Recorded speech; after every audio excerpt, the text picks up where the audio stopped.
Ok, bon, ben, bonsoir tout le monde. Je vais faire un petit exposé de 15 minutes.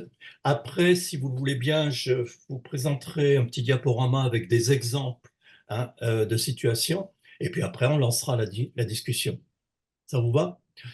Voilà. Alors, cet exposé. Donc, je pars de l'état des lieux, qui serait un petit peu la base pour faire un exposé des motifs d'une loi à venir sur le revenu universel. Qu'est-ce qu'on constate? Eh bien, c'est que crise après crise, devant une distribution de la richesse par la rémunération du travail de plus en plus erratique, l'État est contraint en dernier recours d'ajouter des aides aux aides et il en profite pour étendre son emprise sur ce qui reste de la sécurité sociale, ce patrimoine commun. Au fil des crises, les droits sont remplacés par des aides sociales ciblées, conditionnées, familiarisées, stigmatisantes, complexes à mettre en œuvre, qui ne font qu'assujettir les individus. Aides sociales non contributives qui absorbent l'équivalent de l'impôt sur le revenu et de ce qui reste de l'impôt sur la fortune. Aides sociales qui ne réussissent pas à vaincre la pauvreté et la précarité, puisqu'aujourd'hui, en France, on a encore 10 millions de personnes qui sont sous le seuil de pauvreté. Et parmi elles, il y a plus de 2 millions de personnes, de travailleurs, qui sont dans une situation de pauvreté.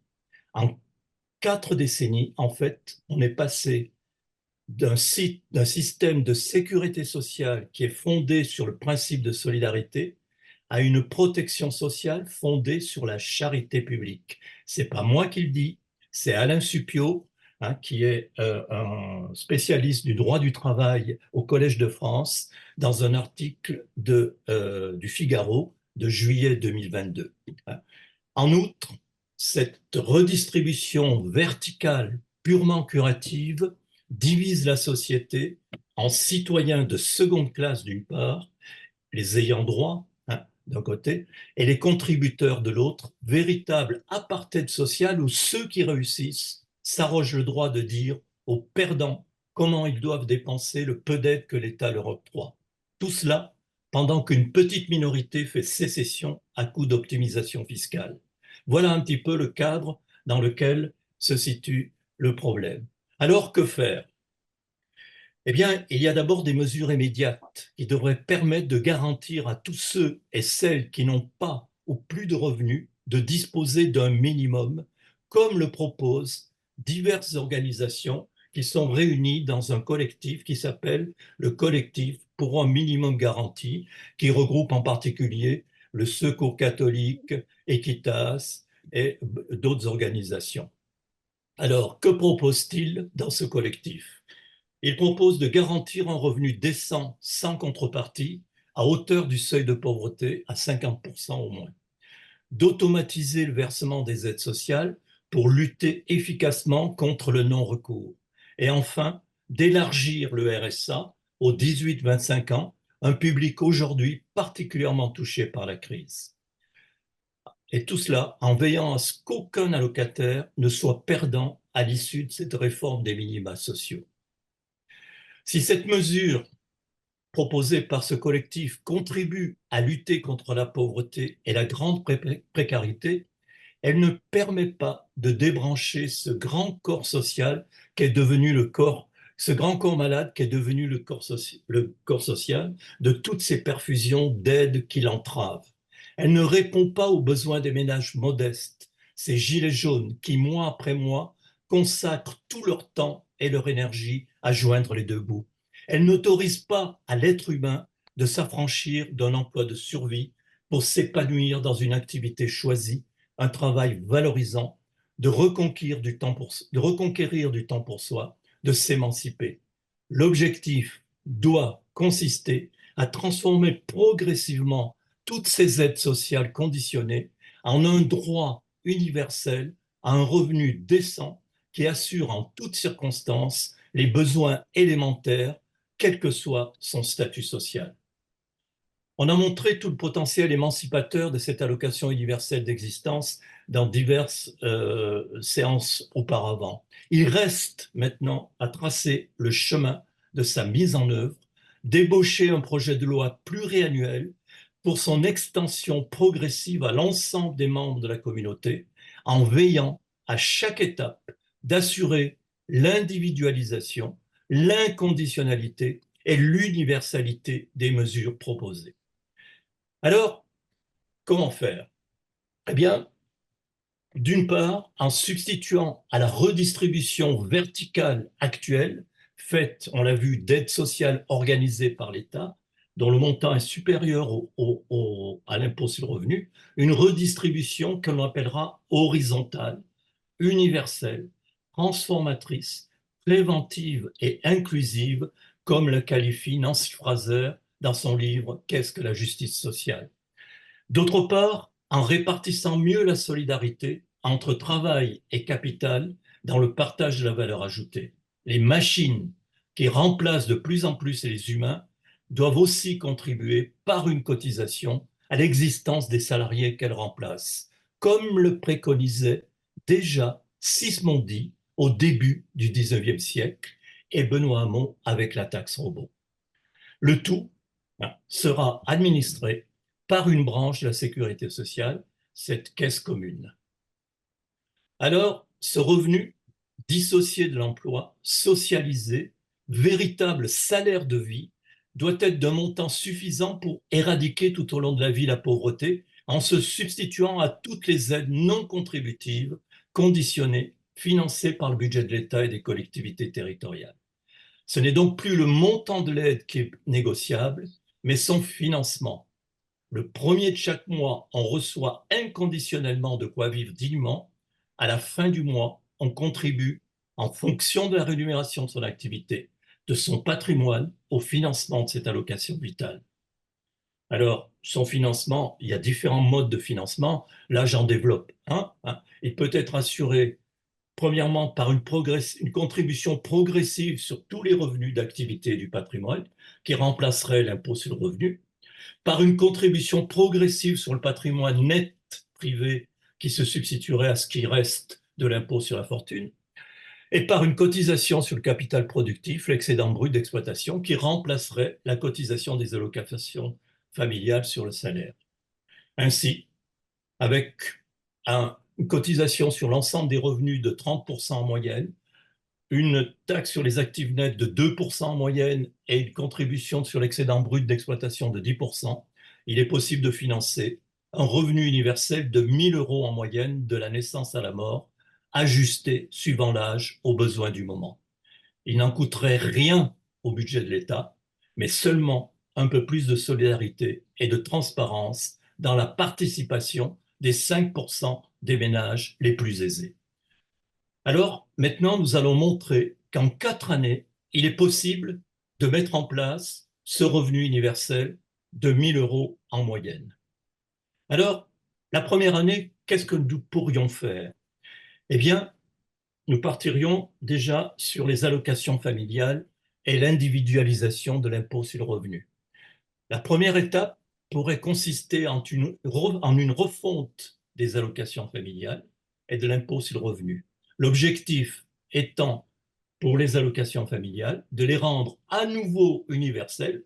Rappelons qu'elles ont perdu ce caractère par une loi euh, euh, votée sous le quinquennat Hollande, et inconditionnelle, avec un droit dès le premier enfant. Je rappelle qu'à l'heure actuelle, les allocations familiales, c'est à partir du deuxième enfant. Le montant doit être suffisant pour se dispenser de toutes les aides à l'enfance actuelle. Et là, je me réfère à ce que Léon Régent a bien développé dans son livre La face cachée des prestations familiales, où il estime que le coût de l'ensemble de ces aides est de l'ordre de 37 milliards, si je me souviens bien. Donc, ça, c'est le premier point. Donc, des allocations familiales universelles et inconditionnelles dès le premier enfant, et une individualisation de l'impôt sur le revenu qui permettrait d'en finir avec le caractère injuste du quotient familial qui, bien que plafonné, favorise toujours les foyers les plus riches. Alors, je fais une proposition qui est la suivante: 1 800 € à la naissance, 350 € de 0 à 14 ans, 500 € de 14 à 18 ans. Le tout pourrait être financé par toutes les économies sur les aides à l'enfance que cette allocation remplacerait, avec, encore une fois, le maintien des cotisations des allocations familiales et par une refonte de la progressivité de l'impôt, avec un taux marginal maximum plus élevé et l'élargissement de la base d'imposition. Ainsi, avec cette première étape, tous les enfants jusqu'à leur majorité, sans exception, pourraient bénéficier de conditions minimales de bien-être. Ça serait la première année. La deuxième année, on pourrait s'attaquer aux 18-25 ans par la mise en place d'un revenu universel d'existence jeune, financé par le patrimoine des générations précédentes. La deuxième étape pourrait s'adresser aux jeunes de 18 à 25 ans, actuellement angle mort de la solidarité nationale. La réforme consisterait à instituer une dotation universelle tremplin avec un droit de tirage de 900 euros maximum par mois, le solde étant versé en capital à 25 ans par exemple.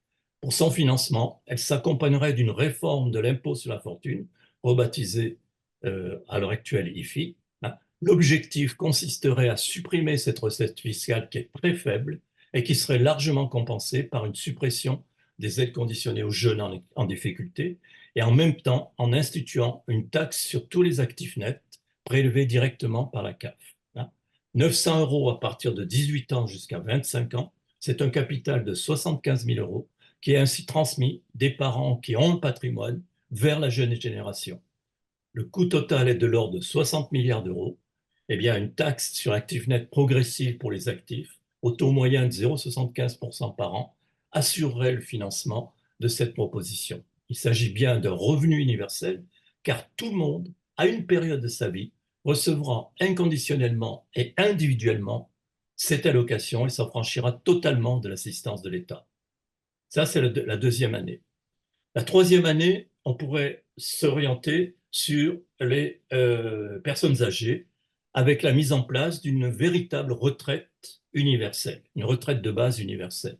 Ainsi, cette troisième étape dédiée aux retraités, avec l'instauration d'une retraite de base de 1 200 euros en complément à une retraite qui fixée à 75% du montant des retraites actuelles, qui, avec l'augmentation de la taxe sur les actifs nets à 2% et une cotisation en taux moyen de 30% pour les retraités, avec l'extension de l'aide pour les personnes âgées et des diverses aides aux personnes âgées.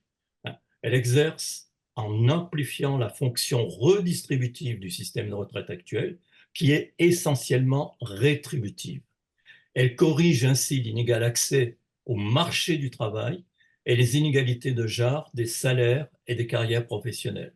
Elle permet aussi de diminuer la charge qui pèse sur les salaires des actifs pour le financement des retraites et ainsi d'en finir avec ces contre-réformes des retraites dont la dernière en date vise à repousser de 2 ans l'accès au droit à une retraite et à allonger la durée de cotisation. En effet, cette retraite à 1 200 euros permet, encore une fois, d'alléger les retraites financées par la carrière professionnelle et donc de diminuer à terme les cotisations qui financent ces retraites ou de simplifier le système. Par exemple, on pourrait choisir un des deux systèmes, soit le système de la retraite de la sécurité sociale, soit le système des retraites complémentaires et en supprimer un des deux. Dans cette troisième étape, les services fiscaux de l'État avec les services de l'URSSAF procéderont à des simulations d'application du revenu universel à tous les foyers fiscaux et à l'ensemble des entreprises pour une extension à l'ensemble de la population dès l'année suivante. Et la quatrième année, cette fois-ci, on s'attaquerait aux actifs, c'est-à-dire aux actifs de 25 à 60 ans, avec la mise en place d'un revenu universel pour toutes et tous. C'est la quatrième étape. Ce serait la généralisation à l'ensemble de la population, avec l'extinction de l'impôt sur le revenu et de l'ensemble des aides, minima sociaux, aides à l'emploi, etc. Et la transformation de la CAF en caisse pour l'allocation universelle d'existence qui permettrait l'administration de cette nouvelle allocation. L'URSSAF se chargeant de prélever les cotisations à leur taux respectif adoptés à ce nouveau modèle. Dans cette étape, on procéderait aussi à l'instauration, pourquoi pas, d'une assurance maladie universelle à 100% et à l'extinction des assurances complémentaires, parce qu'on va le voir un peu plus loin, on pourra augmenter de façon significative les cotisations de l'assurance maladie dans le nouveau système. Pendant toutes ces étapes, pour obtenir l'acceptation sociale de cette réforme fondamentale, on pourra mettre en place une expérimentation sur site de saturation permettant d'anticiper les effets sur l'ensemble de la population et ainsi éventuellement corriger les différents paramètres sans altérer la philosophie générale. Alors, pour conclure, je dirais les choses suivantes. L'ensemble de cette contribution simplement ouvre des perspectives, trace des pistes. Elle doit contribuer à convaincre les responsables politiques, les partenaires sociaux, que cette allocation universelle d'existence peut être, contrairement à une version minimaliste d'un revenu de base, la conquête sociale majeure de cette première partie du XXIe siècle. Elle permettrait ainsi d'atteindre le but que s'étaient déjà fixé les fondateurs de la sécurité sociale dans l'exposé des motifs de la loi de 1945. Et là, je la cite. La sécurité sociale, en 1945, c'est écrit ça. La sécurité sociale est la garantie donnée à chacun qu'en toutes circonstances, il disposera des moyens nécessaires pour assurer sa subsistance et celle de sa famille dans des conditions décentes. Trouvant sa justification dans un souci élémentaire de justice sociale, elle répond à la préoccupation de débarrasser les travailleurs de l'incertitude du lendemain. Et pour terminer, je cite, « Envisagé sous cet angle, la sécurité sociale appelle l'aménagement d'une vaste organisation nationale d'entraide obligatoire qui ne peut atteindre sa pleine efficacité que si elle présente un caractère de très grande généralité, à la fois quant aux personnes qu'elle englobe et quant aux risques qu'elle couvre. » Je termine par la citation, « Le but final à atteindre est la réalisation d'un plan qui couvre l'ensemble de la population du pays contre l'ensemble des facteurs d'insécurité. » C'est tout simplement la définition d'une sécurité sociale universelle que j'essaie de proposer dans cette perspective. L'allocation universelle d'existence n'est pas seulement un outil d'émancipation individuelle, elle doit s'inscrire dans un programme plus large. Comme avec la sécurité sociale en son temps, il s'agit d'un moyen de protection et d'émancipation. Cette proposition est une réforme transitoire de la société telle qu'elle est et non comme on souhaiterait qu'elle soit. Elle ne modifie pas immédiatement le partage de la valeur ajoutée entre capital et travail, mais elle donne à chacun les moyens de le faire. Elle ne remet pas en cause la propriété des moyens de production, elle vise seulement, par la solidarité de tous et tous, à réarmer la majorité des citoyens pour conduire ensuite d'autres combats vers un partage plus équitable des richesses, vers une alternative globale à ce monde marchand pour affronter les défis à venir avec la nécessaire transition écologique. Je terminerai par une citation du philosophe Frédéric Worms qui dit « L'universel concret est revenu, il est en fait devant nous. La pandémie, ça c'était au moment du Covid, la pandémie l'a fait ressortir sur toutes ses formes, du vaccin aux conditions de travail, en passant par la santé individuelle et publique. Oui, c'est tout un programme, mais y en a-t-il d'autres aujourd'hui? Ne peut-il pas, ne doit-il pas nous réunir?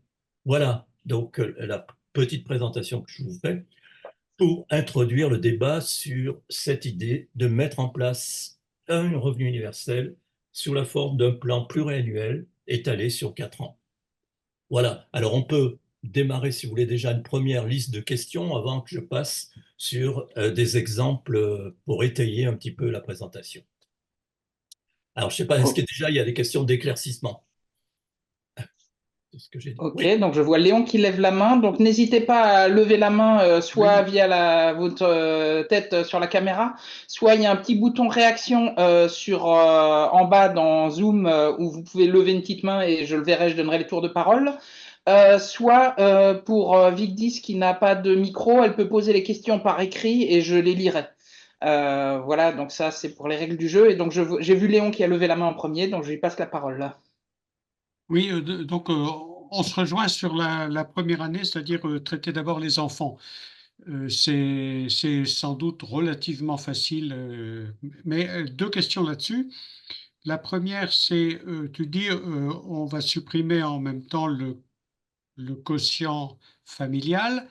Est-ce qu'on supprime en même temps la dépendance du RSA et de la prime d'activité qui actuellement, les montants sont en fonction de la configuration familiale et du nombre d'enfants. Donc, est-ce que l'allocation familiale que tu proposes rend le RSA indépendant de la configuration familiale, ou au moins du nombre d'enfants? Et deuxième question, est-ce que le montant que tu proposes fait que les aides aux gardes d'enfants sont supprimées? Ben là, c'est des questions qu'il va falloir débattre, hein. Moi, s'il faut, c'est faire en sorte que dans ces 4 années, il n'y ait pas de, si vous voulez, que les gens ne soient pas perdants par rapport à la situation actuelle, hein.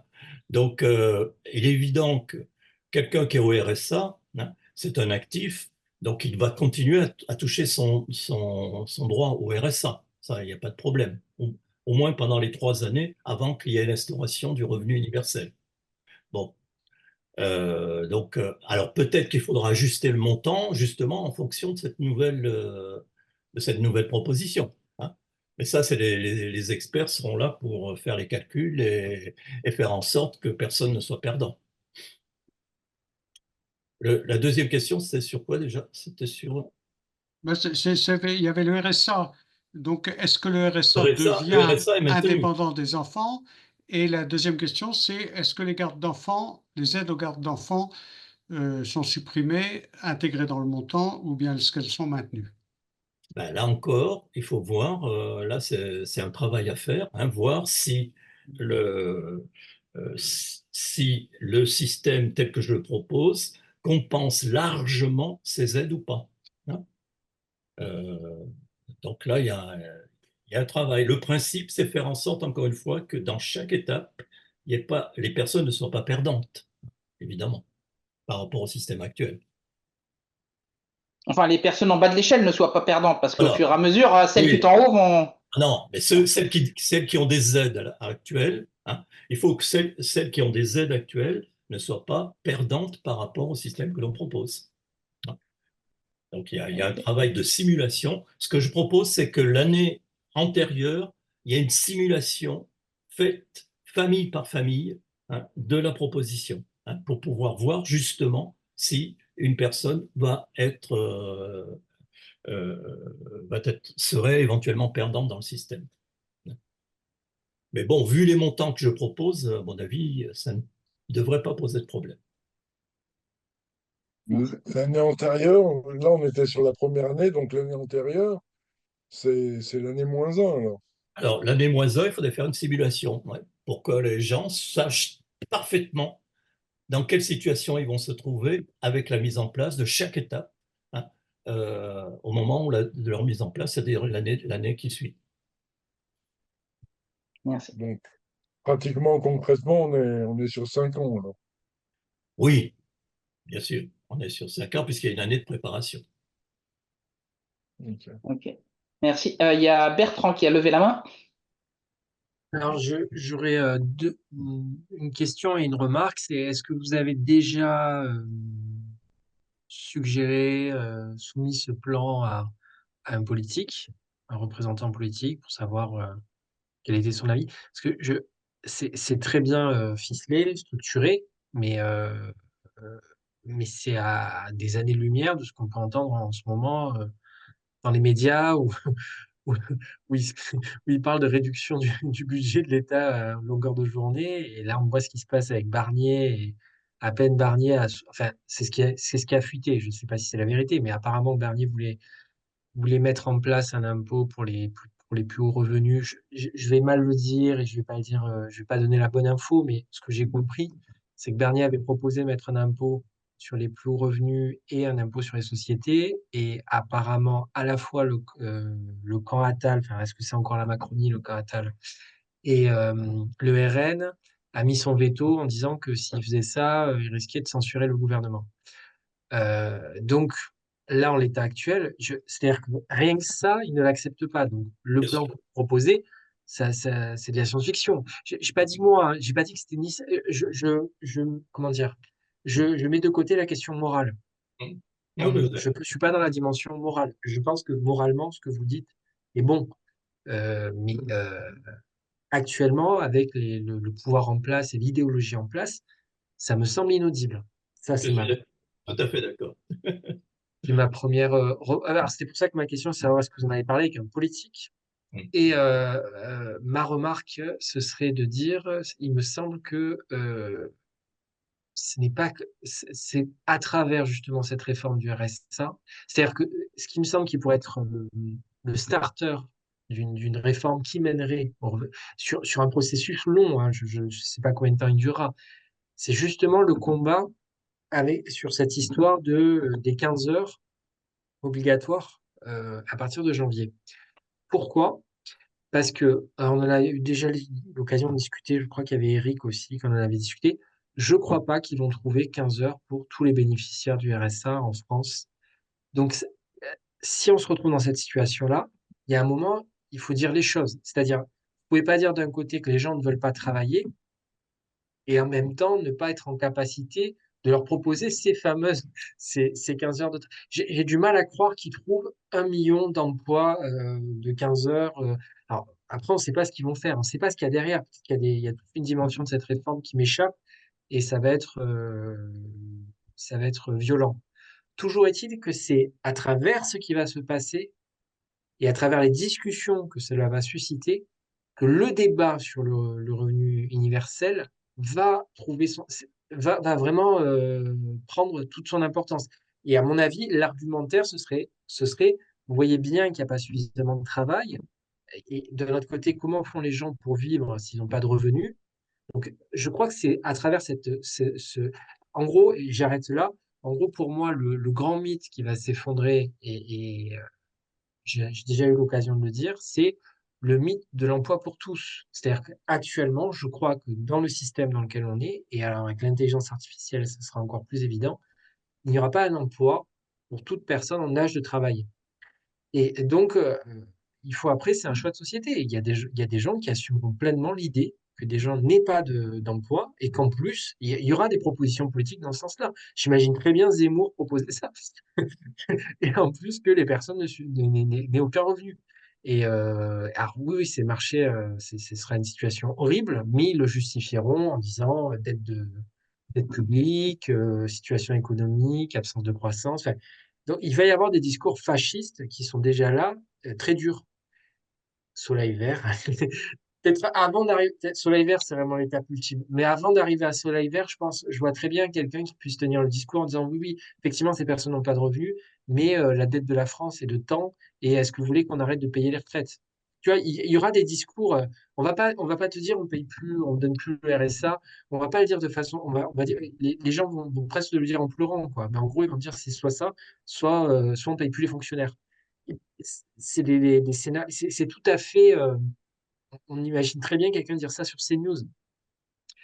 Et c'est pour ça que je dis que la lutte, c'est-à-dire comment va être le narratif autour de cette réforme là, du RSA, il va être très important. Et c'est là, à mon avis, que le MFRB peut jouer un rôle. Enfin, entre autres. Ouais, j'ai fini, j'arrête. Oui. Alors, est-ce qu'on s'est adressé déjà à des députés? Disons qu'on a dans le pôle recherche du MFRB une proposition qui est de proposer un plan qu'on a appelé le plan quinquennat, hein, c'est-à-dire de proposer pour les futures élections présidentielles, hein, dans le cadre des élections présidentielles qui vont venir en 2027, une proposition de loi, hein, et de faire en sorte de la proposer à tous les candidats aux élections présidentielles et aux élections des députés qui auront lieu à ce moment-là, de leur faire une proposition. Donc c'est ça l'idée, hein. On travaille là-dessus sur les 2 années qui viennent. Bon, pour l'instant, on en est encore au stade du projet, hein. Donc là, j'ai esquissé quelques pistes qui restent à travailler, hein, il y a beaucoup de travail à faire encore autour de ce document, hein. Voilà, hein, ce que je peux dire là-dessus. Mais là où tu as tout à fait raison, hein, c'est que on est dans une époque où, encore une fois, la distribution de la richesse par la rémunération du travail est de plus en plus faible, hein. Bon, ça, tout le monde le constate. Donc, on a de plus en plus de victimes du système qui n'ont plus de quoi, qui ne peuvent plus vivre par le travail. Donc, il faut bien trouver une solution. Alors, soit on continue par le système actuel qui est de dire on va constater que vous êtes dans la merde et on va vous aider un petit peu pour que vous arriviez à survivre, entre guillemets, dans la situation actuelle, mais c'est pas du tout émancipateur. Au contraire, c'est stigmatisant et ça cantonne les gens dans une situation de précarité permanente. Donc il faut bien qu'on sorte de cela, hein.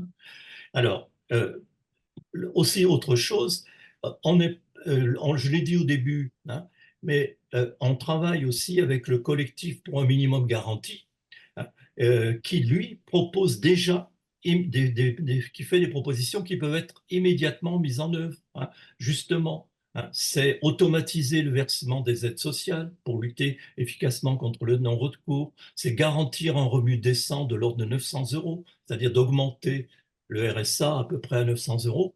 Et trois, de faire en sorte que les 18-25 ans aient aussi, hein, ce revenu universel, ce RSA.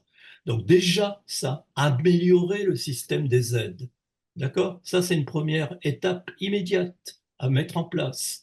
Mais nous sommes plus ambitieux, encore une fois, parce que nous pensons que seule la transformation de toutes ces aides en un droit universel, hein, et permet de sortir de cette ornière dans laquelle nous sommes. Voilà. Hein, d'où l'idée d'un revenu universel, inconditionnel, etc., etc. Hein. Merci. Alors, j'ai Eric qui avait levé la main. Oui, oui, je rebondis sur les deux, en fait. C'est vrai que le narratif autour du RSA peut être intéressant, que ils vont pas forcément demander aux gens de faire un travail. En fait, Bon, ils vont donner des activités, enfin, il y a une notion d'activité, d'être actif, alors soit pour rechercher du travail, soit. Mais en gros, finalement, comme ils se rendent bien compte qu'ils vont pas pouvoir trouver du boulot pour tous, quelque part, il va y avoir une espèce de valorisation du bénévolat, enfin, des actions dans la société, etc. Moi, enfin, j'ai cru comprendre ça, c'est-à-dire que on amène les gens qui sont au RSA à faire des travaux, des travaux sociaux, enfin sociétaux. Et donc finalement, si tu es bénévole une dizaine d'heures ou une quinzaine d'heures dans tel ou tel truc, c'est bien. Et, ça peut être une rampe d'argumentation pour nous, de dire, ben oui, en effet, vous voyez bien que il y a un rôle, il y a une activité qui mérite d'être rémunérée quand on s'occupe d'une association, quand on s'occupe d'aide à la lecture, etc. Et que euh, enfin, ça n'est pas actuellement rémunéré, et valorisé ou reconnu. Peut-être que finalement, cette histoire des 15 heures qui nous ont mis, qui peuvent nous sembler, nous, aller à l'encontre, on pourra peut-être le retourner enfin, on pourra peut-être le retourner Absolument. dans notre sens. Voilà, c'est ce qui me vient à l'esprit en vous entendant tous les deux. Ouais. Merci. Ouais, ouais, Alors, je Bertrand pourrais. à nouveau levé la main et je rappelle juste à Chantal, Jean et à Vigdis de ne pas hésiter aussi à demander la parole ou à la prendre. Donc, vas-y, Bertrand. Non, c'était juste pour rebondir sur Eric. Effectivement, non, comme tu dis, ça pourrait être une rampe argumentaire. Parce que, en fait, ils veulent, je vais parler de façon très directe, les classes dirigeantes, alors pas dans la Silicon Valley, hein, mais en France, elles veulent pas du revenu universel. Elles en veulent pas parce que ça leur convient. C'est-à-dire qu'on a tellement, alors bon, il y a des raisons aussi pour ça, mais on a tellement liquidé le marxisme de nos esprits que on n'arrive plus à lire les choses à travers le principe de la lutte des classes. Pourtant, c'est la lutte des classes, ça veut dire les pauvres, j'en ai rien à foutre. Les pauvres, c'est mes sous-fifres, ce sont des gens que j'utilise, que j'aliène. Et donc là, Et ça va, et l'aliénation, ça passe par la télévision, justement. Enfin, là encore, tout à l'heure, je regardais, mais vraiment juste en passant un peu CNews, et c'est un matraquage permanent. Et c'est une réalité, on rentre. Parce qu'il y a beaucoup de gens qui passent leur journée à regarder cette chaîne, mais c'est CNews, c'est BFM, ça peut être des journaux. Enfin, il y a plein de façons de contrôler mentalement, en fait, les foules. Mais en fait, le problème, avec ce type de discussion, la discussion qu'on va, c'est qu'on va être d'accord. En fait, on va être d'accord. La question, c'est comment faire changer d'avis les autres. Et c'est là que on est tous d'accord parce que sinon, on serait pas là. Donc, mais je pense que voilà, moi, le truc, si je cherche le truc le plus fondamental, c'est donc vous avez exprimé ça en disant que le travail n'est plus suffisamment rémunérateur. Il y a plus une distribution de la richesse suffisante à travers le travail. Moi, j'appelle ça la fin du mythe de l'emploi pour tous. Parce qu'on est resté, parce que le truc que ressortent souvent les économistes, c'est la thèse de Schumpeter, la destruction créatrice. Mais la destruction créatrice, ça a marché une fois, ça a marché deux fois. Enfin, le fait de passer de la vapeur à l'électricité et peut-être maintenant mais le numérique avec l'intelligence artificielle, ça va peut-être pas être un remplacement de tous les emplois. Il va y avoir des gens à délaisser pour compte. Et après, c'est quel modèle de société on veut. Mais s'il faut le poser comme ça, c'est-à-dire si on part du principe qu'il n'y a plus d'emploi pour tout le monde, donc il faut assumer derrière, parce que tant qu'on est dans le mensonge, tant qu'on est en train de dire, mais les personnes qui ont pas d'emploi, c'est leur faute. Donc c'est facile de construire une politique en disant, mais moi je vais retirer le plus d'aides possible, parce que de toute façon, ils sont responsables, il faut traverser la rue pour avoir un emploi. Donc, moi, si je leur retire des aides, oui, d'accord, c'est rude, mais c'est aussi, je pense aux autres, quoi. Tandis que si le nouveau discours, enfin, le discours qui me semble coller à la réalité, à savoir qu'il n'y a plus suffisamment d'emplois pour tout le monde, s'impose, et il peut s'imposer, c'est une bataille idéologique. Non, non, quand je dis qu'il peut s'imposer, il peut s'imposer parce que c'est au bout d'un moment, comment dire, il faut avoir des relais intellectuels après dans les médias. Mais moi, je vois bon, c'était déjà chez David Graeber avec les bullshit jobs, donc ça a commencé. David Graeber, c'est quand même connu. C'est pas non plus, c'est pas un intellectuel de niche, quoi. Ce que je veux dire, voilà, c'est imaginons que cette thèse s'impose, mais il faut la mener dans l'agora médiatique. Euh, Derrière, la déduction, c'est il faut un revenu pour les personnes qui n'arriveront pas pour les perdants du marché à l'emploi.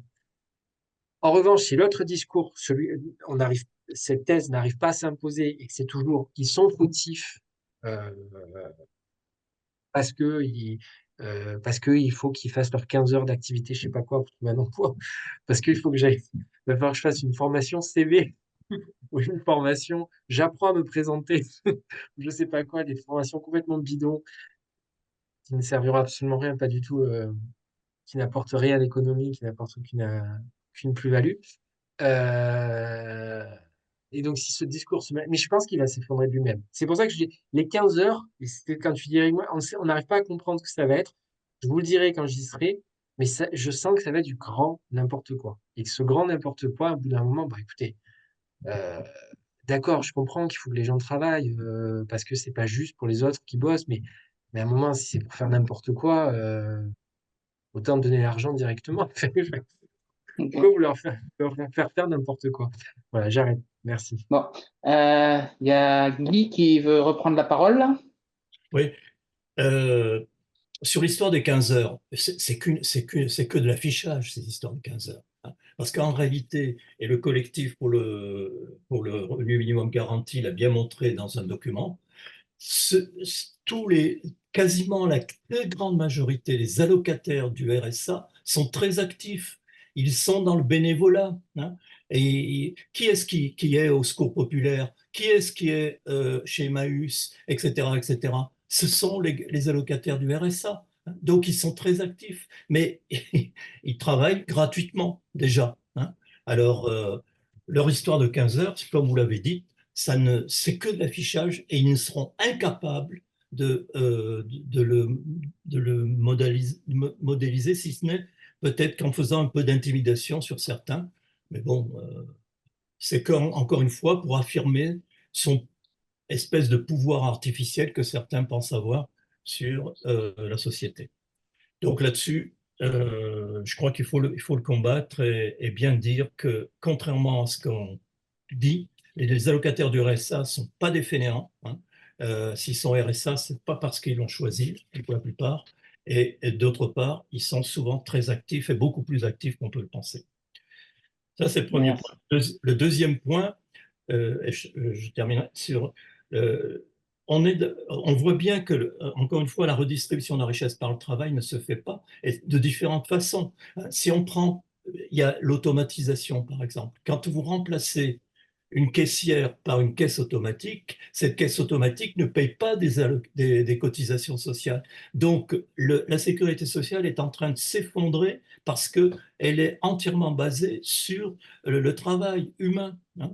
Or, si le travail humain disparaît, les cotisations aussi disparaissent. Donc, on est bien obligé, d'une manière ou d'une autre, de sanctuariser, hein, cette caisse commune qu'était la sécurité sociale, pour faire en sorte qu'elle garantisse à chacun, hein, le minimum vital que chacun a besoin. Ça, on sera obligé de le faire à un moment ou à un autre, parce que sinon le système va s'effondrer, hein. On ne pourra pas continuer à mettre en place des aides. Il y a déjà 50 aides différentes, et on va en ajouter d'autres chaque année, et puis ça va être un véritable tonneau des Danaïdes qui va construire une société qui sera complètement fracturée, hein, en deux camps. D'un côté, encore une fois, ceux qui bénéficient, entre guillemets, de ces pauvres aides, et puis ceux qui arrivent encore à s'en sortir dans ce système, hein. Voilà. Donc, ça sera intenable. Il faudra bien, et encore une fois, sanctuariser l'existence, hein, les conditions d'existence des gens, d'une manière ou d'une autre. Merci. Alors, je vois Chantal qui a levé la main. Chantal, tu as le micro coupé. Si tu veux prendre la parole, il faut que tu actives ton micro.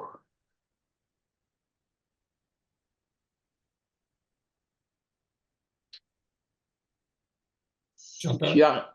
Si tu n'y arrives pas avec le micro, tu peux aussi écrire ta question. Ça y est, je crois Ah, voilà, m'entendez. Chantal, on t'entend. Voilà.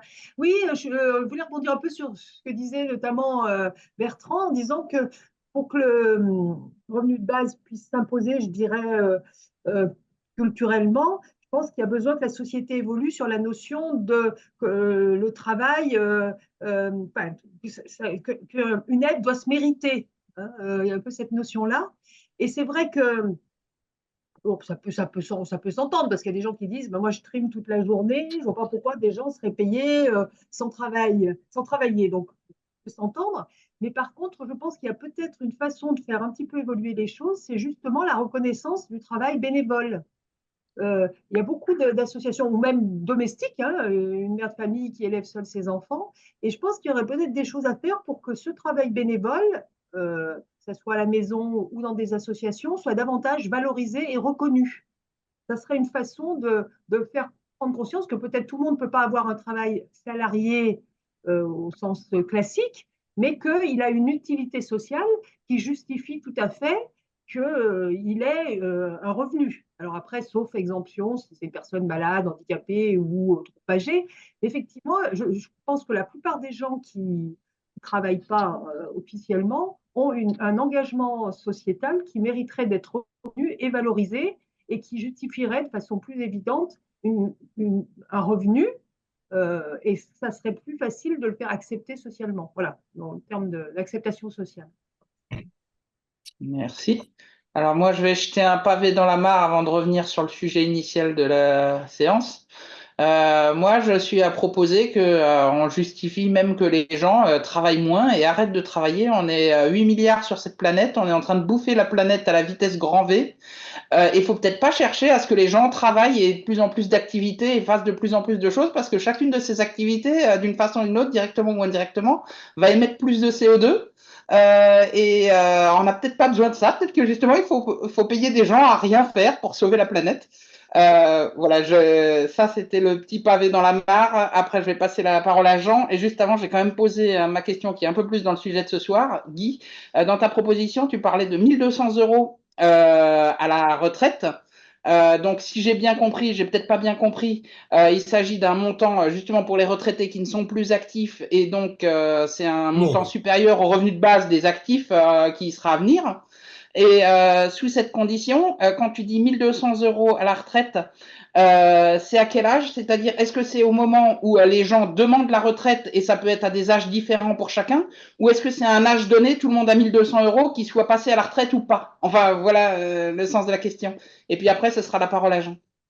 Mais vas-y, Guy, tu peux déjà répondre. Oui.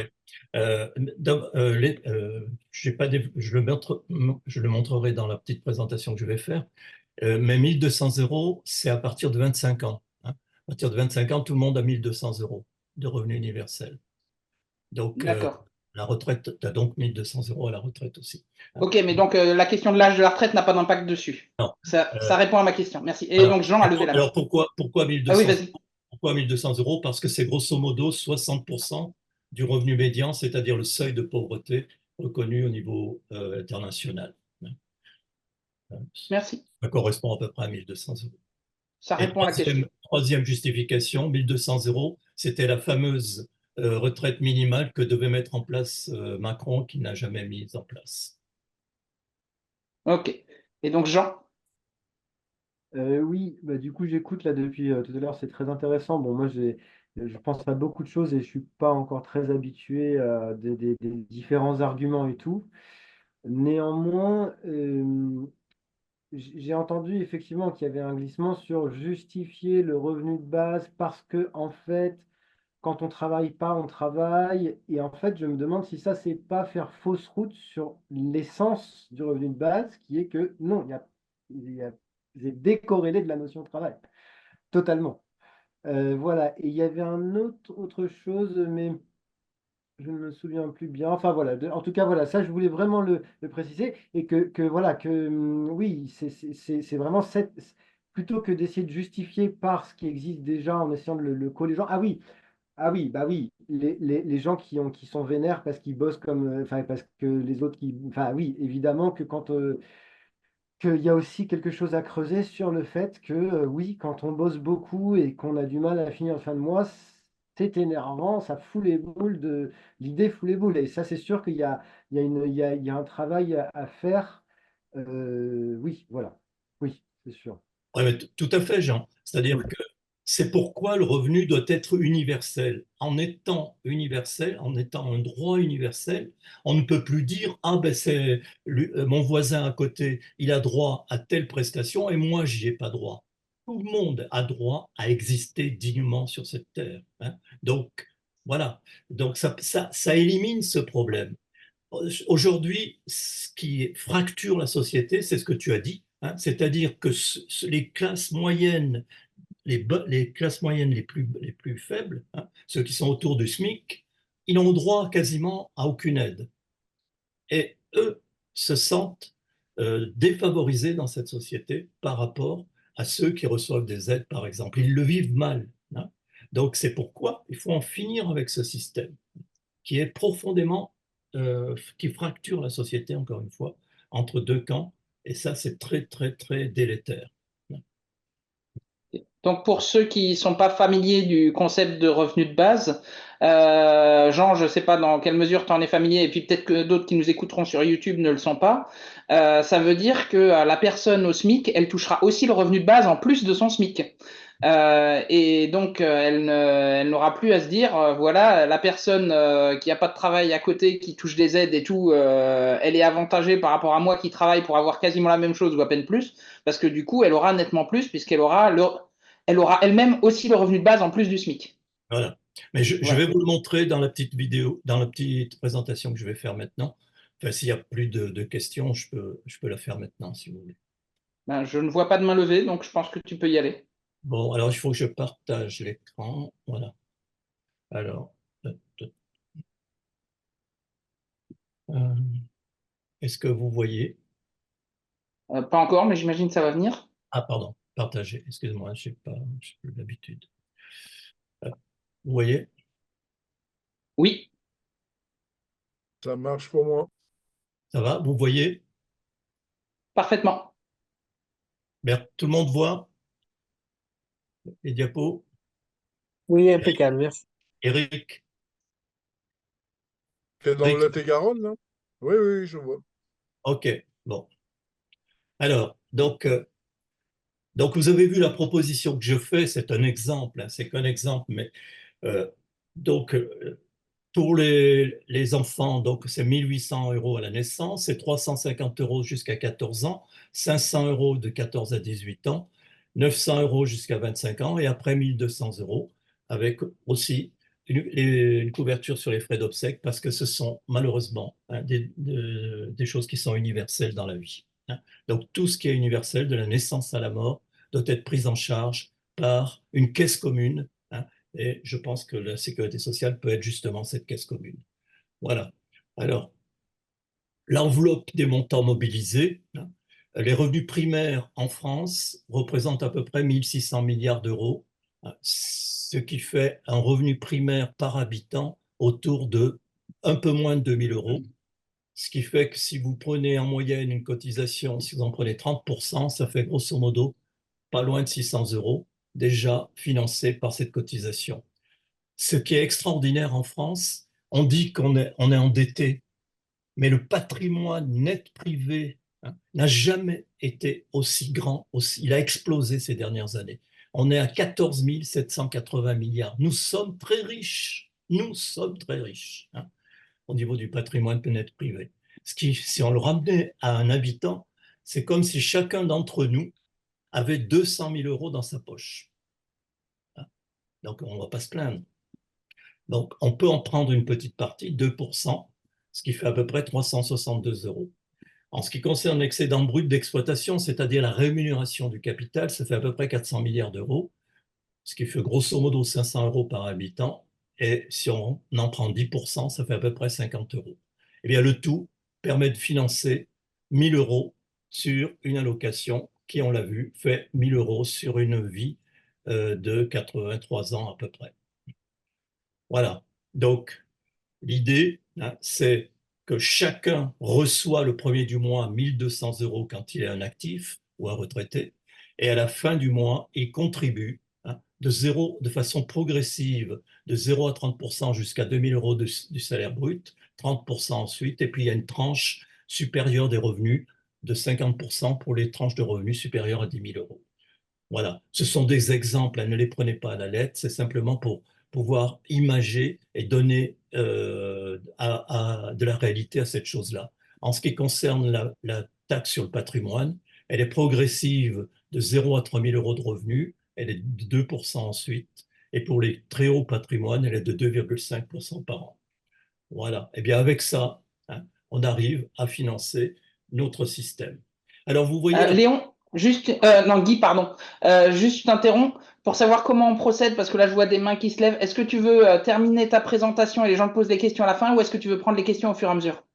comme vous voulez. Allez, C'est toi qui décides, c'est toi qui fais la présentation. Tu décides si tu veux la faire jusqu'au bout bon, ou je si la tu veux fais prendre jusqu'au les questions. bout. Je la fais jusqu'au Ok, bout, vite fait. Et puis, il n'y en a pas pour longtemps, il y en a pour 5-10 minutes. ça marche. Alors, pour imager la première étape qu'on a vue tout à l'heure, c'est-à-dire la réforme des allocations familiales et l'individualisation de l'impôt sur le revenu, là, j'ai pris l'exemple d'un couple avec deux salaires différents, hein, de salaire brut, de grosso modo 3 500 € pour le premier, 1 700 € pour le second, ce qui fait un salaire net à autour de 4 000 €. Bien, les allocations familiales aujourd'hui, c'est 142 € pour cette famille. Et l'impôt sur le revenu, c'est grosso modo 47 € par mois, hein. Donc, ce qui fait en net 4 245 €. Eh bien, avec notre système où on a un enfant de 0 à 14 ans et un enfant de 14 à 18 ans, pour imager, elle recevrait 850 € d'allocation, mais elle payerait beaucoup plus d'impôt sur le revenu. Elle payerait 200 € de revenus, hein. Mais ce qui n'empêche pas que l'ensemble assurerait un gain, vous voyez, autour de 500 € pour cet exemple-là. Donc, vous voyez, la première année, il faudrait pouvoir faire cette simulation sur l'ensemble des foyers français, hein, et donc vérifier que la très grande majorité serait gagnante dans cette situation-là. Ça, c'est ensuite la deuxième année pour le revenu jeune, 18-25 ans. Si on prend encore une fois le même le même foyer avec deux salaires, 3 500 et 1 700, c'est-à-dire autour de 4 000 euros de salaire net, avec toujours les allocations familiales, etc., et l'impôt sur le revenu, ça lui fait toujours 4 200 euros. Elle paye toujours un impôt sur le revenu. Le premier va payer un impôt de 200 euros, le deuxième ne payera pas d'impôt, il n'est pas imposable avec ce revenu, ce qui fait un revenu net de 4 000. Mais les deux jeunes, si ils ont deux jeunes de plus de 18 ans, ben, recevront 900 euros chacun. Hein. Et le couple, s'ils ont un patrimoine de 300 000 euros, paierait chaque mois 187 euros d'impôt sur le patrimoine. Hein. Voilà donc la situation de ça vous donne un exemple, hein, de ce qui se passerait pour ce cas-là d'un couple, d'un foyer où il y a deux enfants qui ont plus de 18 ans. Hein. Ce qui permet une grande autonomie financière des enfants, financée par le patrimoine des générations précédentes. Hein. Voilà l'idée. La retraite, si on prend l'exemple de la retraite, aujourd'hui, le système est très injuste pour un couple dans lequel un seul des travailleurs, un seul a travaillé. Hein. Si par exemple vous avez une personne qui était au SMIC toute sa vie, elle va avoir une retraite de l'ordre de 1 100 euros à peu près. Hein. Autour de net, si on enlève une mutuelle, etc., elle va à peu près avoir 900 euros. Eh bien, son compagnon ou sa compagne, hein, va toucher, elle, ce qu'on appelle l'aide de solidarité aux personnes âgées, hein, mais qui est plafonnée à 1 480 euros pour le couple, et on doit déduire le revenu du premier, ce qui fait que la deuxième ne reçoit que 578 euros dans cet exemple d'aide pour la solidarité des personnes âgées, ce qui fait que les revenus du couple ne peuvent pas dépasser 1 480 euros. Le système est fondamentalement injuste pour cette personne, qui est souvent une femme, hein, qui a travaillé bénévolement toute sa vie, hein, et qui se retrouve avec simplement devoir dépendre de la retraite du mari et elle recevoir une retraite qui est relativement faible.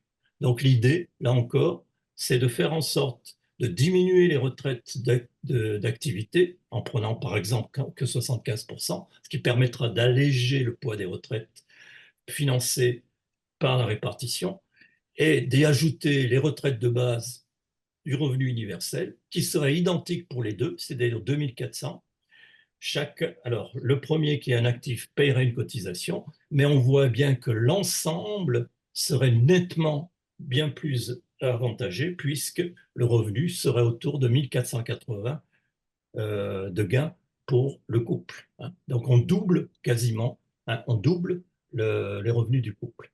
Justement, on permet, comme on vous l'avait dit tout à l'heure, c'est Chantal, je crois qu'il a dit, de rémunérer à son juste prix le travail bénévole de la deuxième personne qui, toute sa vie, n'a jamais eu de salaire. Un deuxième exemple, c'est quand on a deux personnes qui ont travaillé toute leur vie avec deux revenus.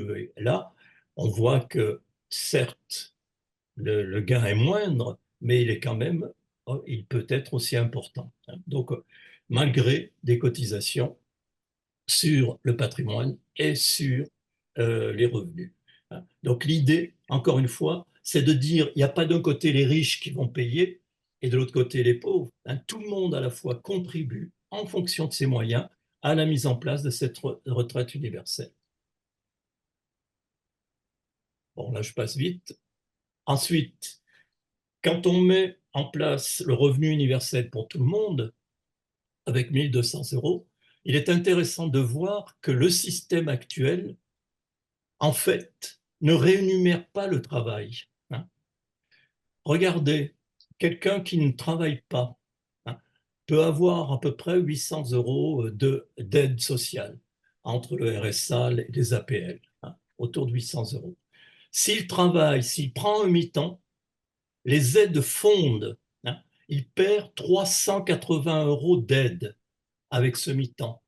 C'est-à-dire, c'est comme s'il était imposé à 55% sur son salaire d'activité. Donc, il est plus imposé, le gars qui prend ce mi-temps, que une personne ultra riche, hein, parce que ces aides fondent de 380 euros.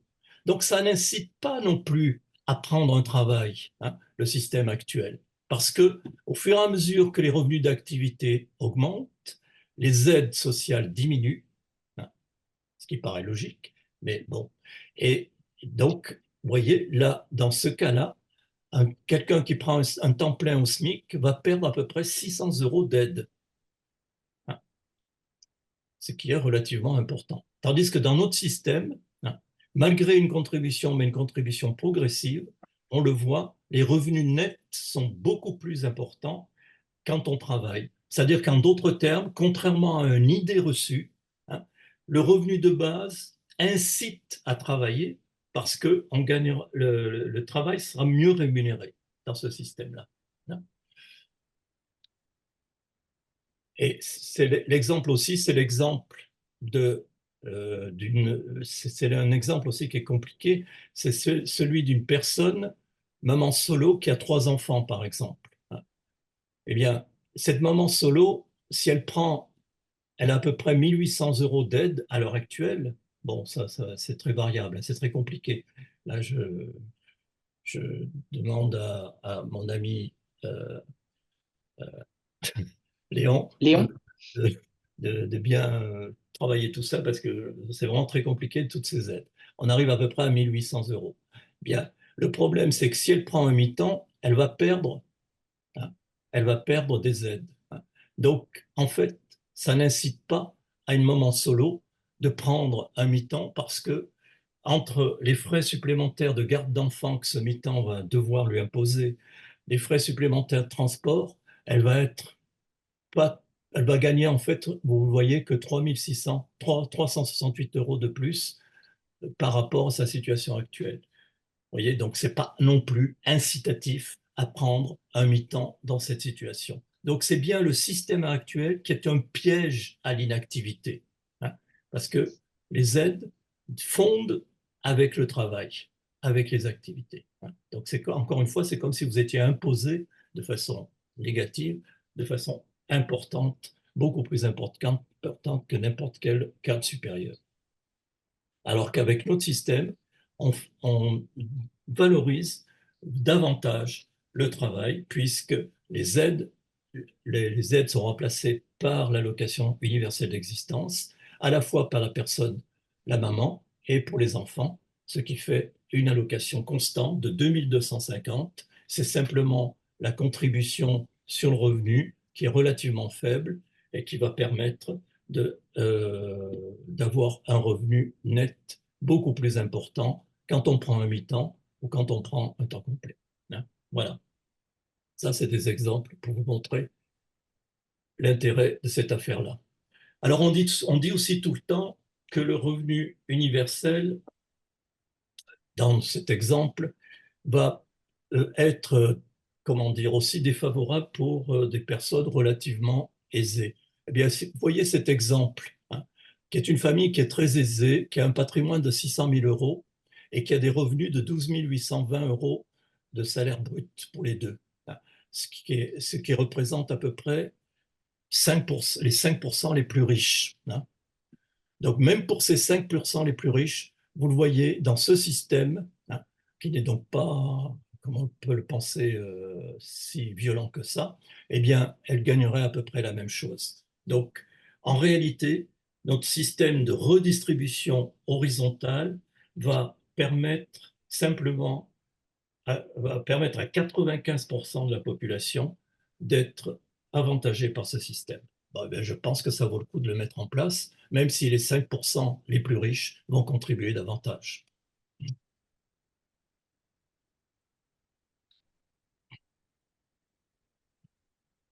Alors, je passe là sur ce tableau qui est intéressant aussi parce que on s'aperçoit que le système, je vais repasser par là, si on regarde sur le partage de la valeur ajoutée, donc on l'a vu, le système pour l'État est une opération neutre puisqu'on ne paye plus l'impôt sur le revenu mais l'État est dispensé de distribuer toutes ces aides qui représentent à peu près le montant de l'impôt sur le revenu. Donc pour lui, c'est une opération neutre. Et pour les entreprises, c'est aussi une opération neutre. Pourquoi? Parce qu'on va redistribuer de façon différente les cotisations. On va laisser, ça c'est aussi une réflexion qui est intéressante, qui est ce que déjà, je le rappelle, Sismondi au début du 19e siècle proposait, faire en sorte que les machines, c'est-à-dire l'excédent brut d'exploitation, contribuent à la hauteur des salaires à la solidarité nationale. On peut par exemple mettre les cotisations sur les salaires, retraite et maladie sur les salaires, laisser la retraite et les maladies sur les salaires, et basculer la cotisation pour le revenu universel, le chômage, la formation et les accidents, ce qui est beaucoup plus logique de les mettre sur la rémunération du capital, et faire en sorte que vous voyez, on ait à peu près le même taux, hein, à la fois pour les salaires et pour l'excédent brut d'exploitation, au lieu d'avoir un taux de 40% sur les salaires à l'heure actuelle, on a un taux de 20%, ce qui va favoriser les entreprises qui ont beaucoup de main-d'œuvre par rapport aux entreprises qui auront moins de main-d'œuvre. Et ainsi, on répondrait à ce que Benoît Hamon appelait la taxe robot, hein, et ce que Sismondi appelait le salaire des machines. Hein. Voilà.